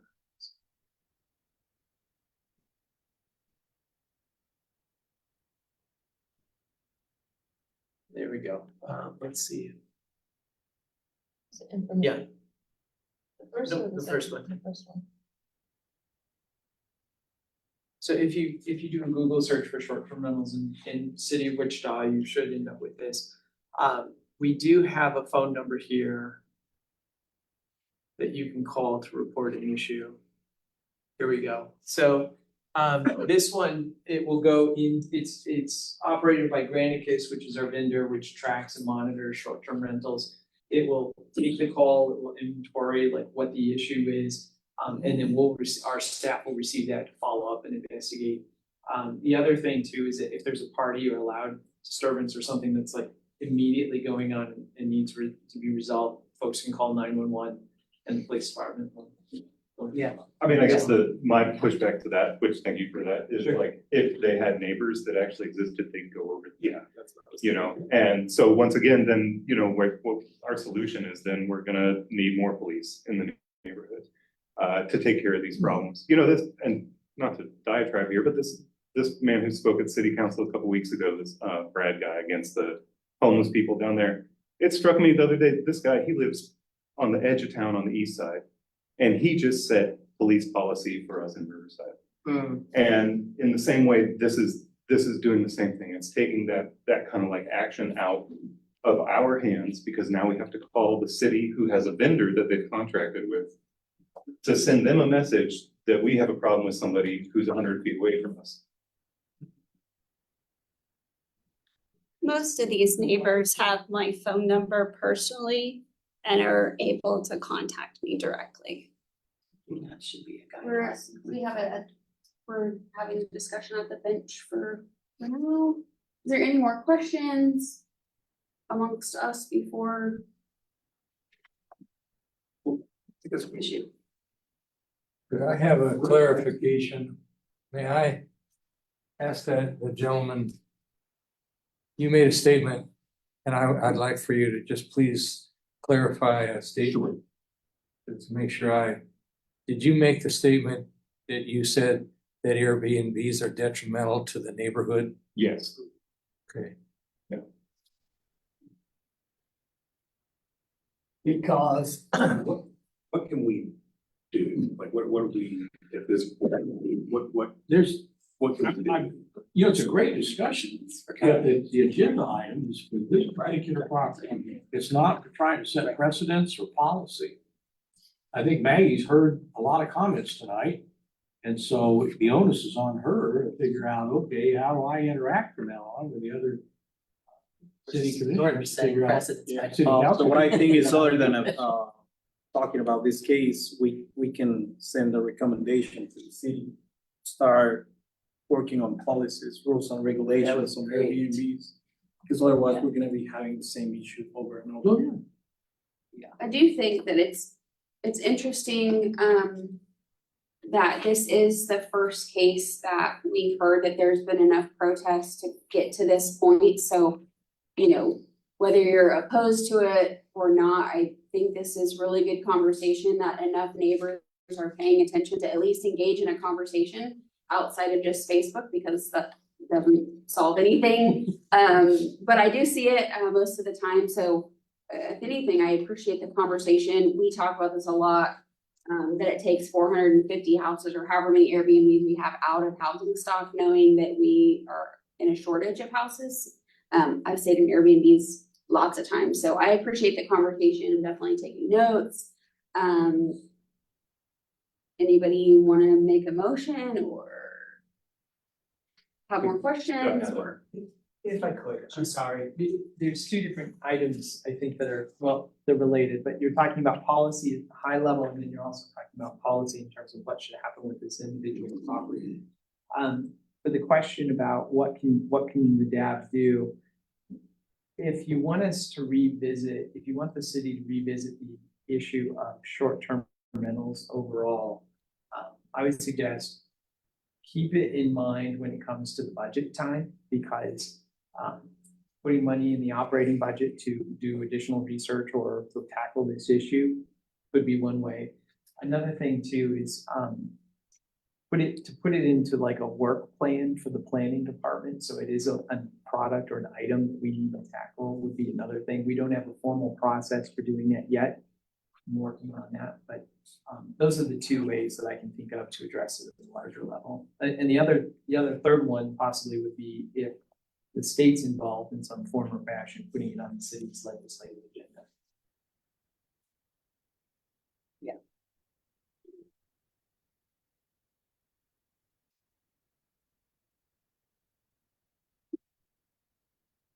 Yeah.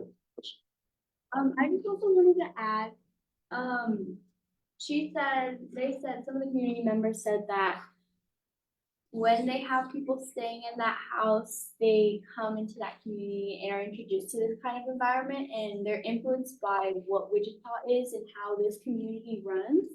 So I think that is something significant, mainly because this kind of community can be implemented in other areas, because they did say that those people wanted to take that kind of this community back to where they are, and that's something like something significant.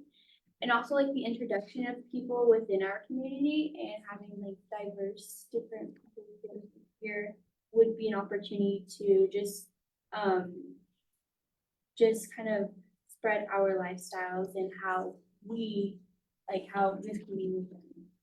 And she does keep it up with like a certain standard of like what people can come in. She personally has to accept who gets to keep that house. So there is that aspect of what, like who is able to stay in the house. And it's just people, random people at that time. You have to like have that certain aspect.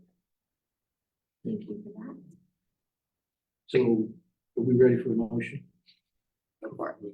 Okay, I would move that we approve the recommendation as it was submitted with the conditions. I second it. There's been a motion and a second. Who was the second? I'm sorry. The tie second. Whoever you want. Okay, all in favor? Aye. Any opposed? It's one. Thank you guys so much for coming. We're gonna move on to the next item is CP 2024-0023.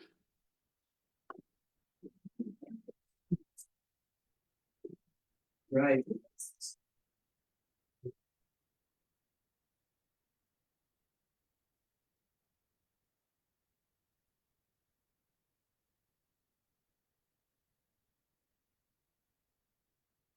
Okay, before I get started, I just want to check, Kim Edgington, are you online?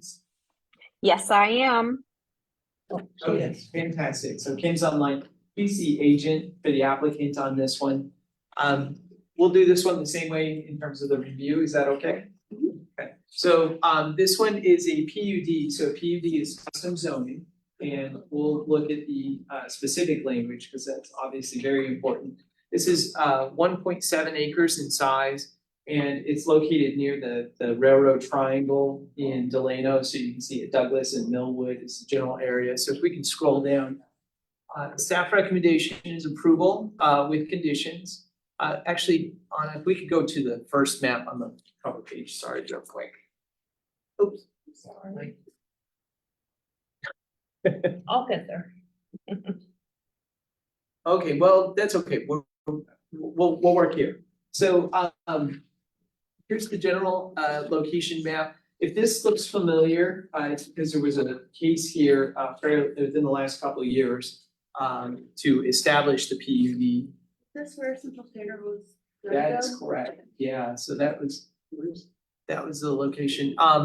So it's actually made up of a number, I think there's several properties. And then there are a number of little warehouse, cinder block type buildings on there. And if we can go down to the next one. This is the zoning map. The crosshatch that you see is the Delano overlay. And the zoning itself is PUD, so it's shown in that gray color.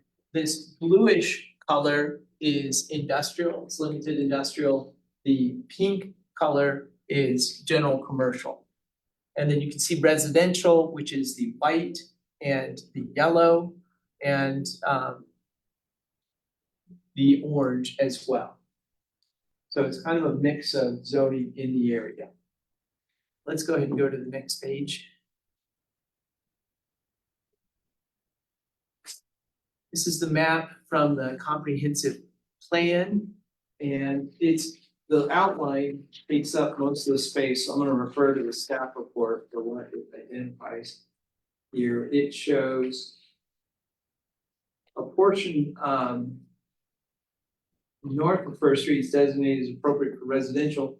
It identifies portion of the site south of First Street is appropriate for industrial. So a little bit of a mix. You can see this little bit of a purple color here and just a tiny bit of yellow at the top. So next page, please. These are photos from the site. These are some of the structures that are there. Go to the set on the bottom. Oops, can we go back up just a little bit? Here we go. Here's the house, one of the houses on the west side. Let's go down further.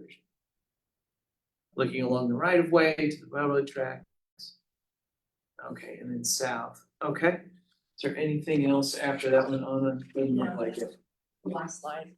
Okay, let's go to page, that's Perfect. So this is the actual PUD document. It'd be a much larger document that you can read the fine words, but because we can't read these, we'll go ahead and go up another page or two. And we'll go to the actual PUD text. Oops. Let's keep going. Just oh, no, other way. And up, let's go up. There we go, and one more. There we go. All right, this is the actual PUD text. And I think there's something that we might want to address, and I think this would be, perhaps Kim, I'll leave it to you, but in terms of, it says the primary use will be as a microbrewery in a marketplace. Flag that one, because I think that's a good question for the applicant, and want to make sure that that's correct, or see if we need to make some changes to that. And then what you'll see is that in red, so it talks about the project description, the next one is the uses, and really, then there's a paragraph that says, oh, let's go back, it's really important. Let's go back up just a little bit, there you go, stop. It says proposed uses, it says the following, okay, so it says it's gonna be all uses permitted by right, including those with supplemental conditions, which are additional conditions if they're occurred a certain area and way, in the central business district. So this would be the same zoning in central business district in terms of what you can use the property for. Except the following uses are prohibited. And there's this long list of all of those. Now, what the applicant is requested to do here this evening and as part of this application is to strike out the prohibition on vehicle repair, self-service, storage warehouses, and warehousing. So they want to be able to do that on this property. That's what this application is about. Along with the microbrewery? Yes, yes. So everything that's allowed in central business district, plus these additional things that were prohibited, are currently prohibited, they would like to be able to do. Does that make sense? And then there are general notes. So it talks about setbacks, off-street parking, which you should know, there's no requirement for any off-street parking as part of central business district. That's why it's one of the more unique zoning districts in the zoning code. Building signs should be permitted as per central business district. There's a unique provision in there about signage, and that no off-site billboard signs should be permitted. No building signs may face any residentially zoned property, and that LED signs are permitted. So those are the variable, the ones that can change. Are permitted, provided they shall not be placed abutting or adjacent to residential uses and shall conform to the sign code in terms of prices. We also have additional, in terms of the marketplace, there are conditions that are on there. Marketplace would not be operated past 10 p.m. Indoor and outdoor entertainment shall not operate past 10 p.m. Sunday through Thursday, and midnight Friday and Saturday. And then 5 is on screening, 6 is on landscaping. Number 9, I'm gonna jump here, is on lighting, and it can't trespass off the property. It's got to be cleaned down. Okay, that's what I've got. Let's go back to the staff report, page 1, and we'll make our way through the staff report real quick. Oh. Okay, so that's page 1. Let's go ahead and scroll down to page 2. So the background, this is, so we've described this one already. There are 7 properties that are contained in this application. They've already have PUD custom zoning. They're asking to be permitted to be allowed to do it for these other uses. PUD was created, as you heard, for Central Standard. They had a concept that they were trying to do prior to the PUD being created in 2022. It was zoned limited industrial district.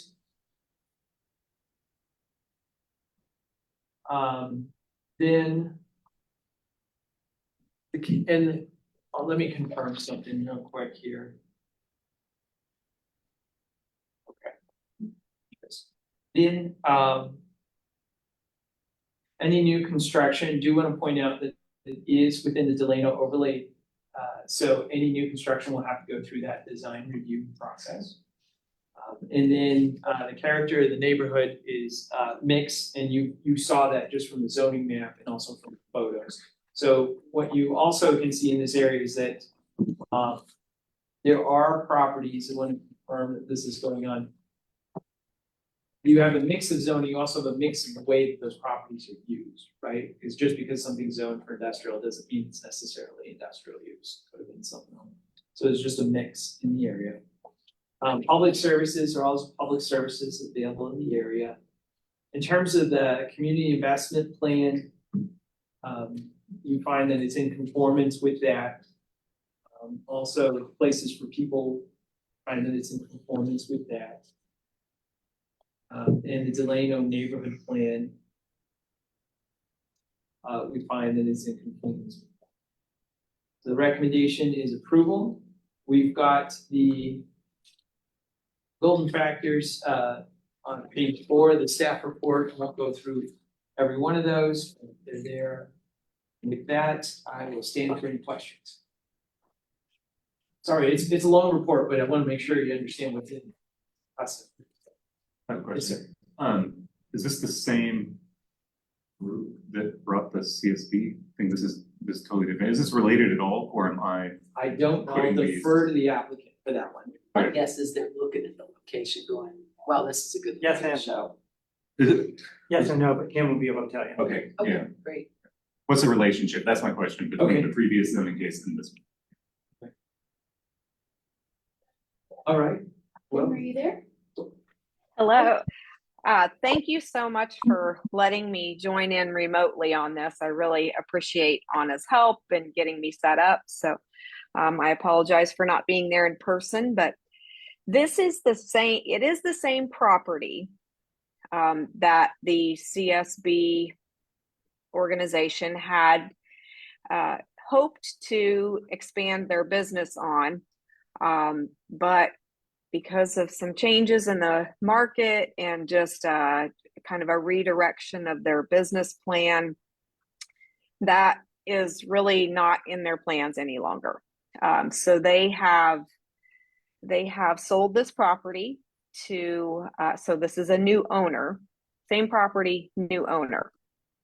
So what the reason we're bringing this PUD amendment to you is to essentially allow some of the uses that were permitted before we went through the plan unit development, just specifically these 3 uses, with the hope of using the existing buildings, rehabbing those buildings, refacing those buildings in a little bit more of an industrial manner, similar to a lot of the property that is around there. Most of the development restrictions will remain on this property as they're outlined in the PUD. A lot of prohibited uses will still remain prohibited uses, but this would allow for the use of those existing buildings, again, like I said, in more of an industrial manner. It also does not apply to that separate parcel, that parcel number 2 on the south. That is under a separate ownership at this time. So we are not asking for this PUD amendment to apply to that property.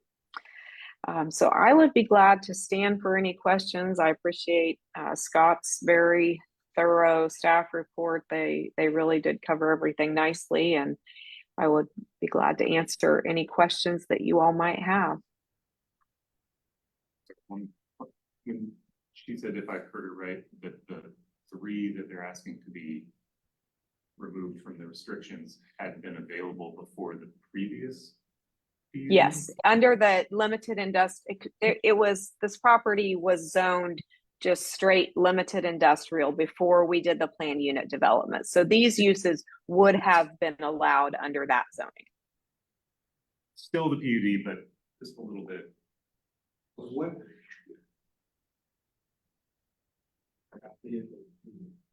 What's the definition of warehouse?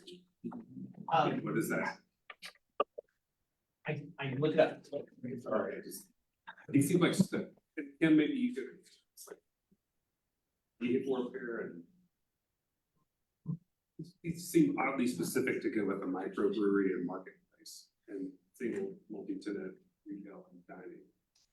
And that is something that the new property owner does want to maintain, that potentially, you know, that in the future, there could be some sort of marketplace here. You know,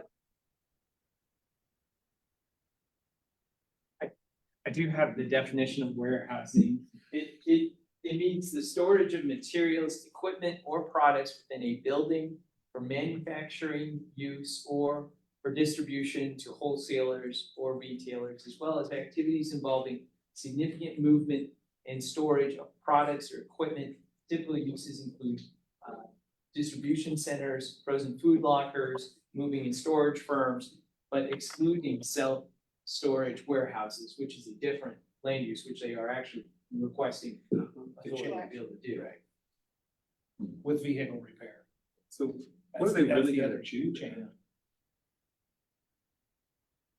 This seems to be a little misleading to me, to say the primary use will be a microbrewery and marketplace. And then to right, say and we hopefully it'll be a marketplace. and that is something that, you know, if you all as the DAB feel more comfortable removing that language, where as the, you know, the CBD uses will still be allowed, with the prohibited uses, with the exception of these three. Question, Scott, is this the easiest way to return to the previous? Well, I know, but I mean, like, yeah, the PUD remains, but it doesn't sound like they want the PUD. Like they kind of got it somehow. Am I like reading that right? Like you kind of ended up. But, and now you got this PUD, but you could take a few off. I'm not saying this in a disparaging way. I'm just saying, like, is this the most direct route? Is it an option? It depends, right? I mean, there's a couple different ways to do this. If they just want those particular uses, then yes, they could go to an industrial zoning district. But there would be some things that would come along with that would be permitted that folks might not appreciate. But on the same hand, it sounds like the applicant is looking for some flexibility. They like some of the options that are available under the PUD, so they would like to be able to retain some of that. So, and what was it zoned before? It was, I believe it was limited industrial. I mean, it just seemed, just going back to where we were before, it seemed like, you know, in some senses, we had moved the zone maybe into something more neighborly, right? Like it was now, you know, out of this industrial thing, it's Delano, it's in the middle of a neighborhood. Now you have like an actual neighborhood zone that matches now a neighborhood. And this feels a little bit like we're clawing some of that, what I would consider forward movement backwards a little bit in terms of just the zone itself. And I mean, that's, I know you're not gonna respond to that because that's me editorializing, but. The difficulty I guess I have, if they were to go back to strictly in law. Sure. It's been a long time since I lived there. I lived about 3 blocks away from that, and it never was an industrial complex. I'm particularly concerned, one of the things I'm particularly concerned about easing these restrictions is the vehicle. Yeah. That just doesn't, you know, I built hot rods, but having vehicle repair in a property that size, I can see that going off the wall and becoming a salvage yard, basically. Kim, was this just like a form that they had done for the previous, and then, or PV, and then just that, like, I'm sorry, I'm stuck on this primary use part, but if that's not the primary use, then I don't think it should be called primary use in this. So, I mean, was this the form that just got edited and that got missed, or like? Well, that was the language from the PUD that we processed in 2022.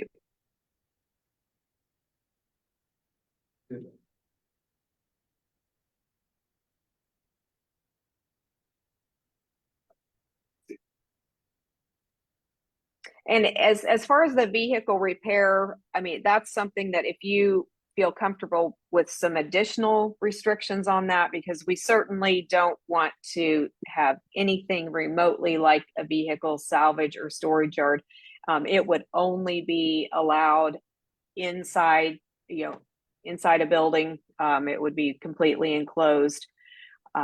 So, the current owner, that is his hope, is to use those, as I said, reface, rehab those buildings that are on site. But by retaining the PUD, you do allow for some of that, hopefully eventually as this neighborhood continues to improve, and that there are some residential uses that would still be included within this PUD. If it were to revert back to just the original LI zoning that it was before, there would be no residential uses allowed. So still want to, use the property. It's been vacant for a very long time. It is a very attractive nuisance. I know there's a lot of, the police are clearing people from that property on a regular basis. So would like to get, a viable business in there operating, seeing some improvement and gradually get to where that PUD can expand a little bit. If I could, because the conversation seems to focus right now on vehicle repair, what I would offer is that in the zoning code, there are two definitions for vehicle repair. There's vehicle repair general, which means an establishment primarily engaged in painting of or body work to motor vehicles or heavy equipment. Typical uses include paint and body shops. There's another vehicle repair, so that's vehicle repair general. Vehicle repair limited means a use providing repair of motor vehicles or maintenance services within completely enclosed buildings, but not including paint and body shops or other general vehicle repair services. So it includes typical services include tune-ups, brake repairs, air conditioning repairs. There's a whole list of examples. And we are certainly agreeable to limiting it to that vehicle repair limited. We're certainly not wanting something as intensive as the vehicle repair general. So, I mean, given maybe we haven't heard all the questions, I just am still stuck on like the structure of this proposal here. Is this the most straightforward way to get after what they want to become? And if it's not, is there a way to get to that? Or is this, it just is confusing to me, I think. I don't really understand. Keep in mind what she alluded to or stated perhaps. They want the flexibility to be able to, at some point, if it's economically feasible and the neighborhood develops as such, to put some form of residences on that, whether that was duplexes, whether that's apartments, whatever it is, and they can't do that, they dump back to LI. Correct. Would it, well, and I'm sorry to take this whole thing up with my confusion, but does it jump back to LI just by default, or? Not without your help. It's Right now at the PUD stand. right, the PUD stands, and I kind of like the PUD. Yeah. Like, I mean, we liked it, and that's kind of what I'm stuck on, is like, not that things can't change or anything, but like, to me, the PUD was an improvement on the zone. Yeah. And it got rid of the problems that we saw with the zone, including some of these other industrial uses. And so this is like clawing back what I consider to be an improvement that we did, and I'm not super enthusiastic about chopping it up just because at this point, this is the buyer. Is there a question that anyone, everyone's looking at me and I'm not quite sure. All three? It's already been, it's all a new person, right? I mean, your mileage might be. Yeah, there's a new owner today. Yes, there is. They currently bought it under this PUD. Under the Right. PUD. Absolutely, right. So if they wanted to change it, they'd have to come back. Do we know what their primary use is going to be? Vehicles. That primary? Do you want me to? Yeah, so right now, their primary use will be renting spaces out to, say, a plumbing company that needs some office space but needs to have indoor storage of their materials, their trucks. Again, like I said, refacing those buildings, remodeling them, cleaning up the site, and just starting to get this property into a profitable position rather than just a vacant, attractive nuisance is what it is right now. So there's still a lot of those PUD provisions that they're all going to remain in effect. The restrictions, the landscaping, the screening, lighting, all of those conditions will remain. And we're certainly agreeable to including some kind of language that for these 3 uses that we are asking to put back in, that we would commit to providing on-site parking for those uses. There's plenty of room on the site to do that. And we certainly don't want to, add any parking on street for any of those uses. It will be accommodated on site. Open it up to the public. I'd like to speak.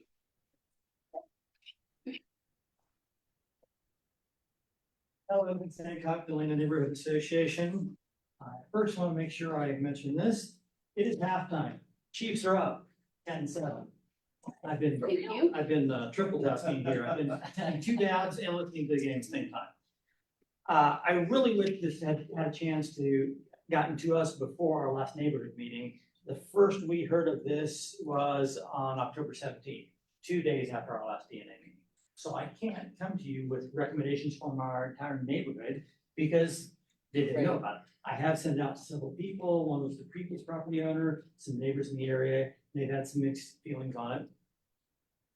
Couple things to step back from. New owner. The new owner's name is, I kid you not, Wichita Investments LLC. We know why the property was purchased. Same agent that brought this proposal to us 2 years ago. The owner is not here to speak for themselves, but no, so that's what the agent's for. But I want to take you on a little trip down memory lane. 10 years ago, this year, we sold West Bank Stage to a developer. We were promised that we would get a mixed-use development. We were told that we would get residential and commercial and office space. And guess what we got? Residential. And it wasn't like they had originally planned. They changed the plan 2 or 3 times. Fast forward to about 3 years ago. This is one that Scott's very familiar with. There was a church in our area and a couple of houses on the area. And we were sold a bill of goods. We were told, we're going to put in mixed use. We're going to rehab the church and we're going to keep the houses as they are. And we're going to build new things on there. And fast forward 9 months after that PUD was created, boom, the entire place got leveled. I got the phone calls. What the beep are they doing to the church? Yeah. And we got a 96 unit multi-use. Oh no, we didn't get multi-use at all. We got residential. This is the 3rd time we were promised a microbrewery 2 years ago in August. You see a pattern here. Now, I'm gonna do a little joke at one person's expense, but you know it's all over. We all know how you know when a politician is lying to you. Their lips are moving, except for the one that's here. How do you know when a developer's lying to you? You don't. None of us do. We can't tell the honest developers from the dishonest developers going in. There's no way to know. This is why we need to have clawbacks.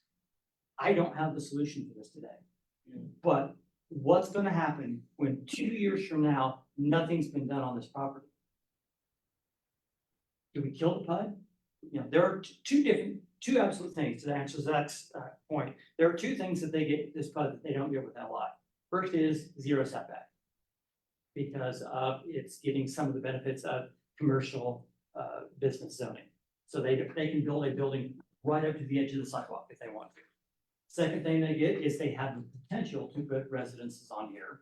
If you just throw up some more, 8-story apartments, that's what we're getting down off the first base side of the ballpark, in case anybody didn't know. We're getting apartments on the river, as in, as close as the Army Corps of Engineers will let you get to the floodplain.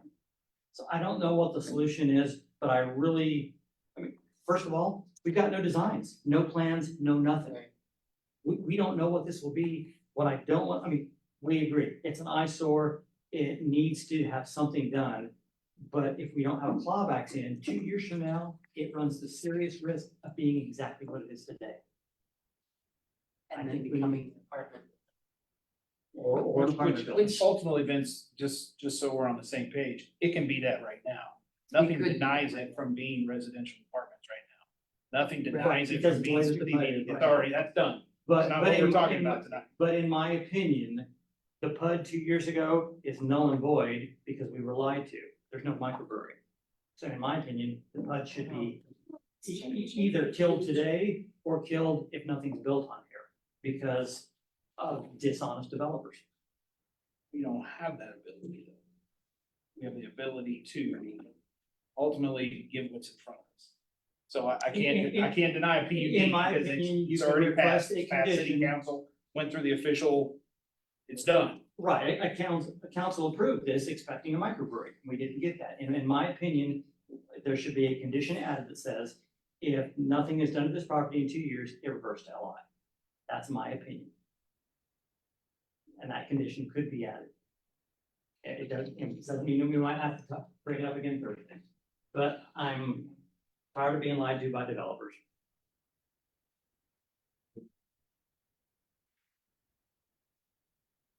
We'll bring it back to.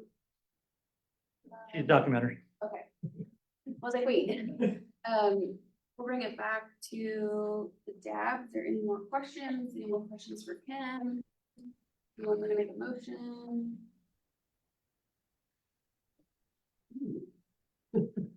Scott laid it on the table. This is what we have in front of us. It is.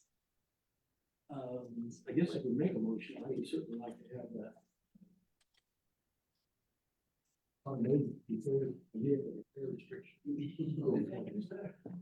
mean, okay, so here's my question, is the proposal disagreeable enough that we can make a motion to deny it and have it come back with a clearer vision of what's going on, right? Because we've already established the primary use language is problematic. There are several versions of what we don't like about the exceptions to it. You don't like some, I don't like some, we think maybe all, or maybe 2 or 3 or whatever. But it seems like the vision that's being articulated in the proposal here just isn't clear. It's not clear what the actual primary use is. It's not clear should they have what kind of automotive vehicle repair zoning. It's not clear that they really want the PUD to begin with, like all those things. So, maybe there's room for a redo on this. What would be the basis of the recommendation for that? Help me. The motion to just deny. But ultimately, we don't want. Shit, we'll never come back. Right. But then, Because we're just a recommending body. right, yeah. So it goes to the zoning commission, Yeah, they make and the then choice. But there's a difference, it goes to Goes city to city council. Yeah. So, Yeah. so we're aware of it, Yeah, it could, that it could chance is not, still yeah. there. Yeah.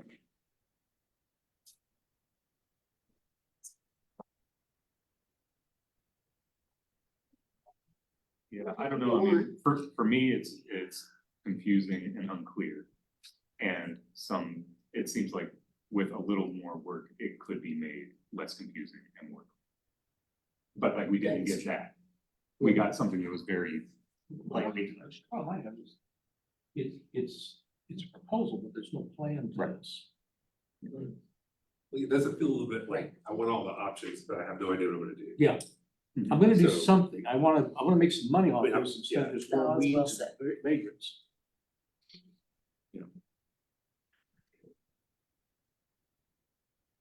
Love the warehouse part. We really have no idea. Yeah.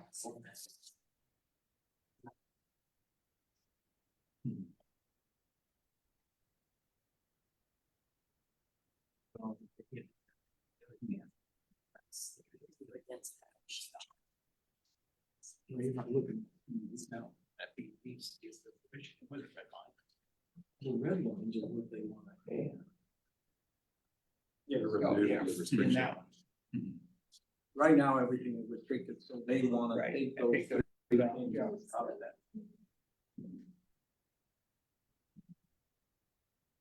Okay, well, Go for it. I'll make a motion to deny the application as is. Second, I'll second it. okay, all in favor, let me know. Any in favor, I guess? Everybody is a denial? Well, I can't. Speak for everybody. Okay. Motion carried. Dan. I've said too close to Scott.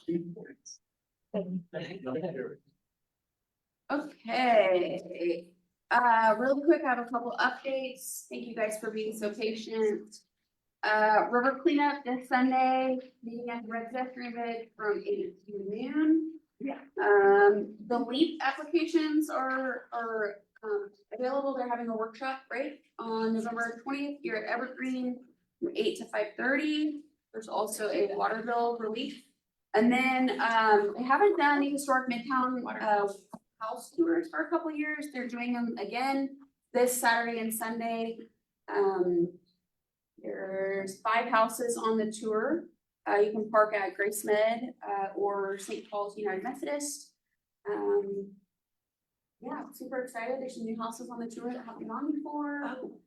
If you have any questions, let me know. And then the next jab is December 9th at 6:30. You have any updates? Yeah, we do have the District 6 2025 calendar ready to roll, so we'll present that at our next step, so you guys can go ahead and set those dates on your calendars. Turkey Mango at Richmond Hills, Pleasant Valley is Saturday. Food starts at 5:30. Yep, this Saturday. At the Friends Church, 26th and Hyacinth. Bingo starts at 6:30. There's a raffle, there's Twin River free membership, some jewelry and a gift card basket, as well as probably 15, 20 silent auctions type things. So goodwill donation to Eat Chili, play at least bingo. So Is there a motion to adjourn? North Oh, Riverside. sorry, go ahead. North Riverside Sorry. Thanksgiving dinner on the 18th, 6:30. Woodland United Methodist Church, 15th and Main. There's also the chili feeds on Tuesday at Florida Day. Okay, anybody else? You have any updates? Okay. Start your river cleanup at Park Run this Saturday, 8 o'clock. Still, but then right after, go to Park Run, and then reward all your hard outdoor work at the Turkey Bingo. Yeah, there you go. I picked up a fish on the side of, like, when I was at the park and I picked up a big fish. You were at Park Run? All right. Oh, that's okay. Oh, awesome. Yeah, well, you can leave the fish there. Hey. Motion to adjourn. Second. Okay. All in favor? Aye. Right.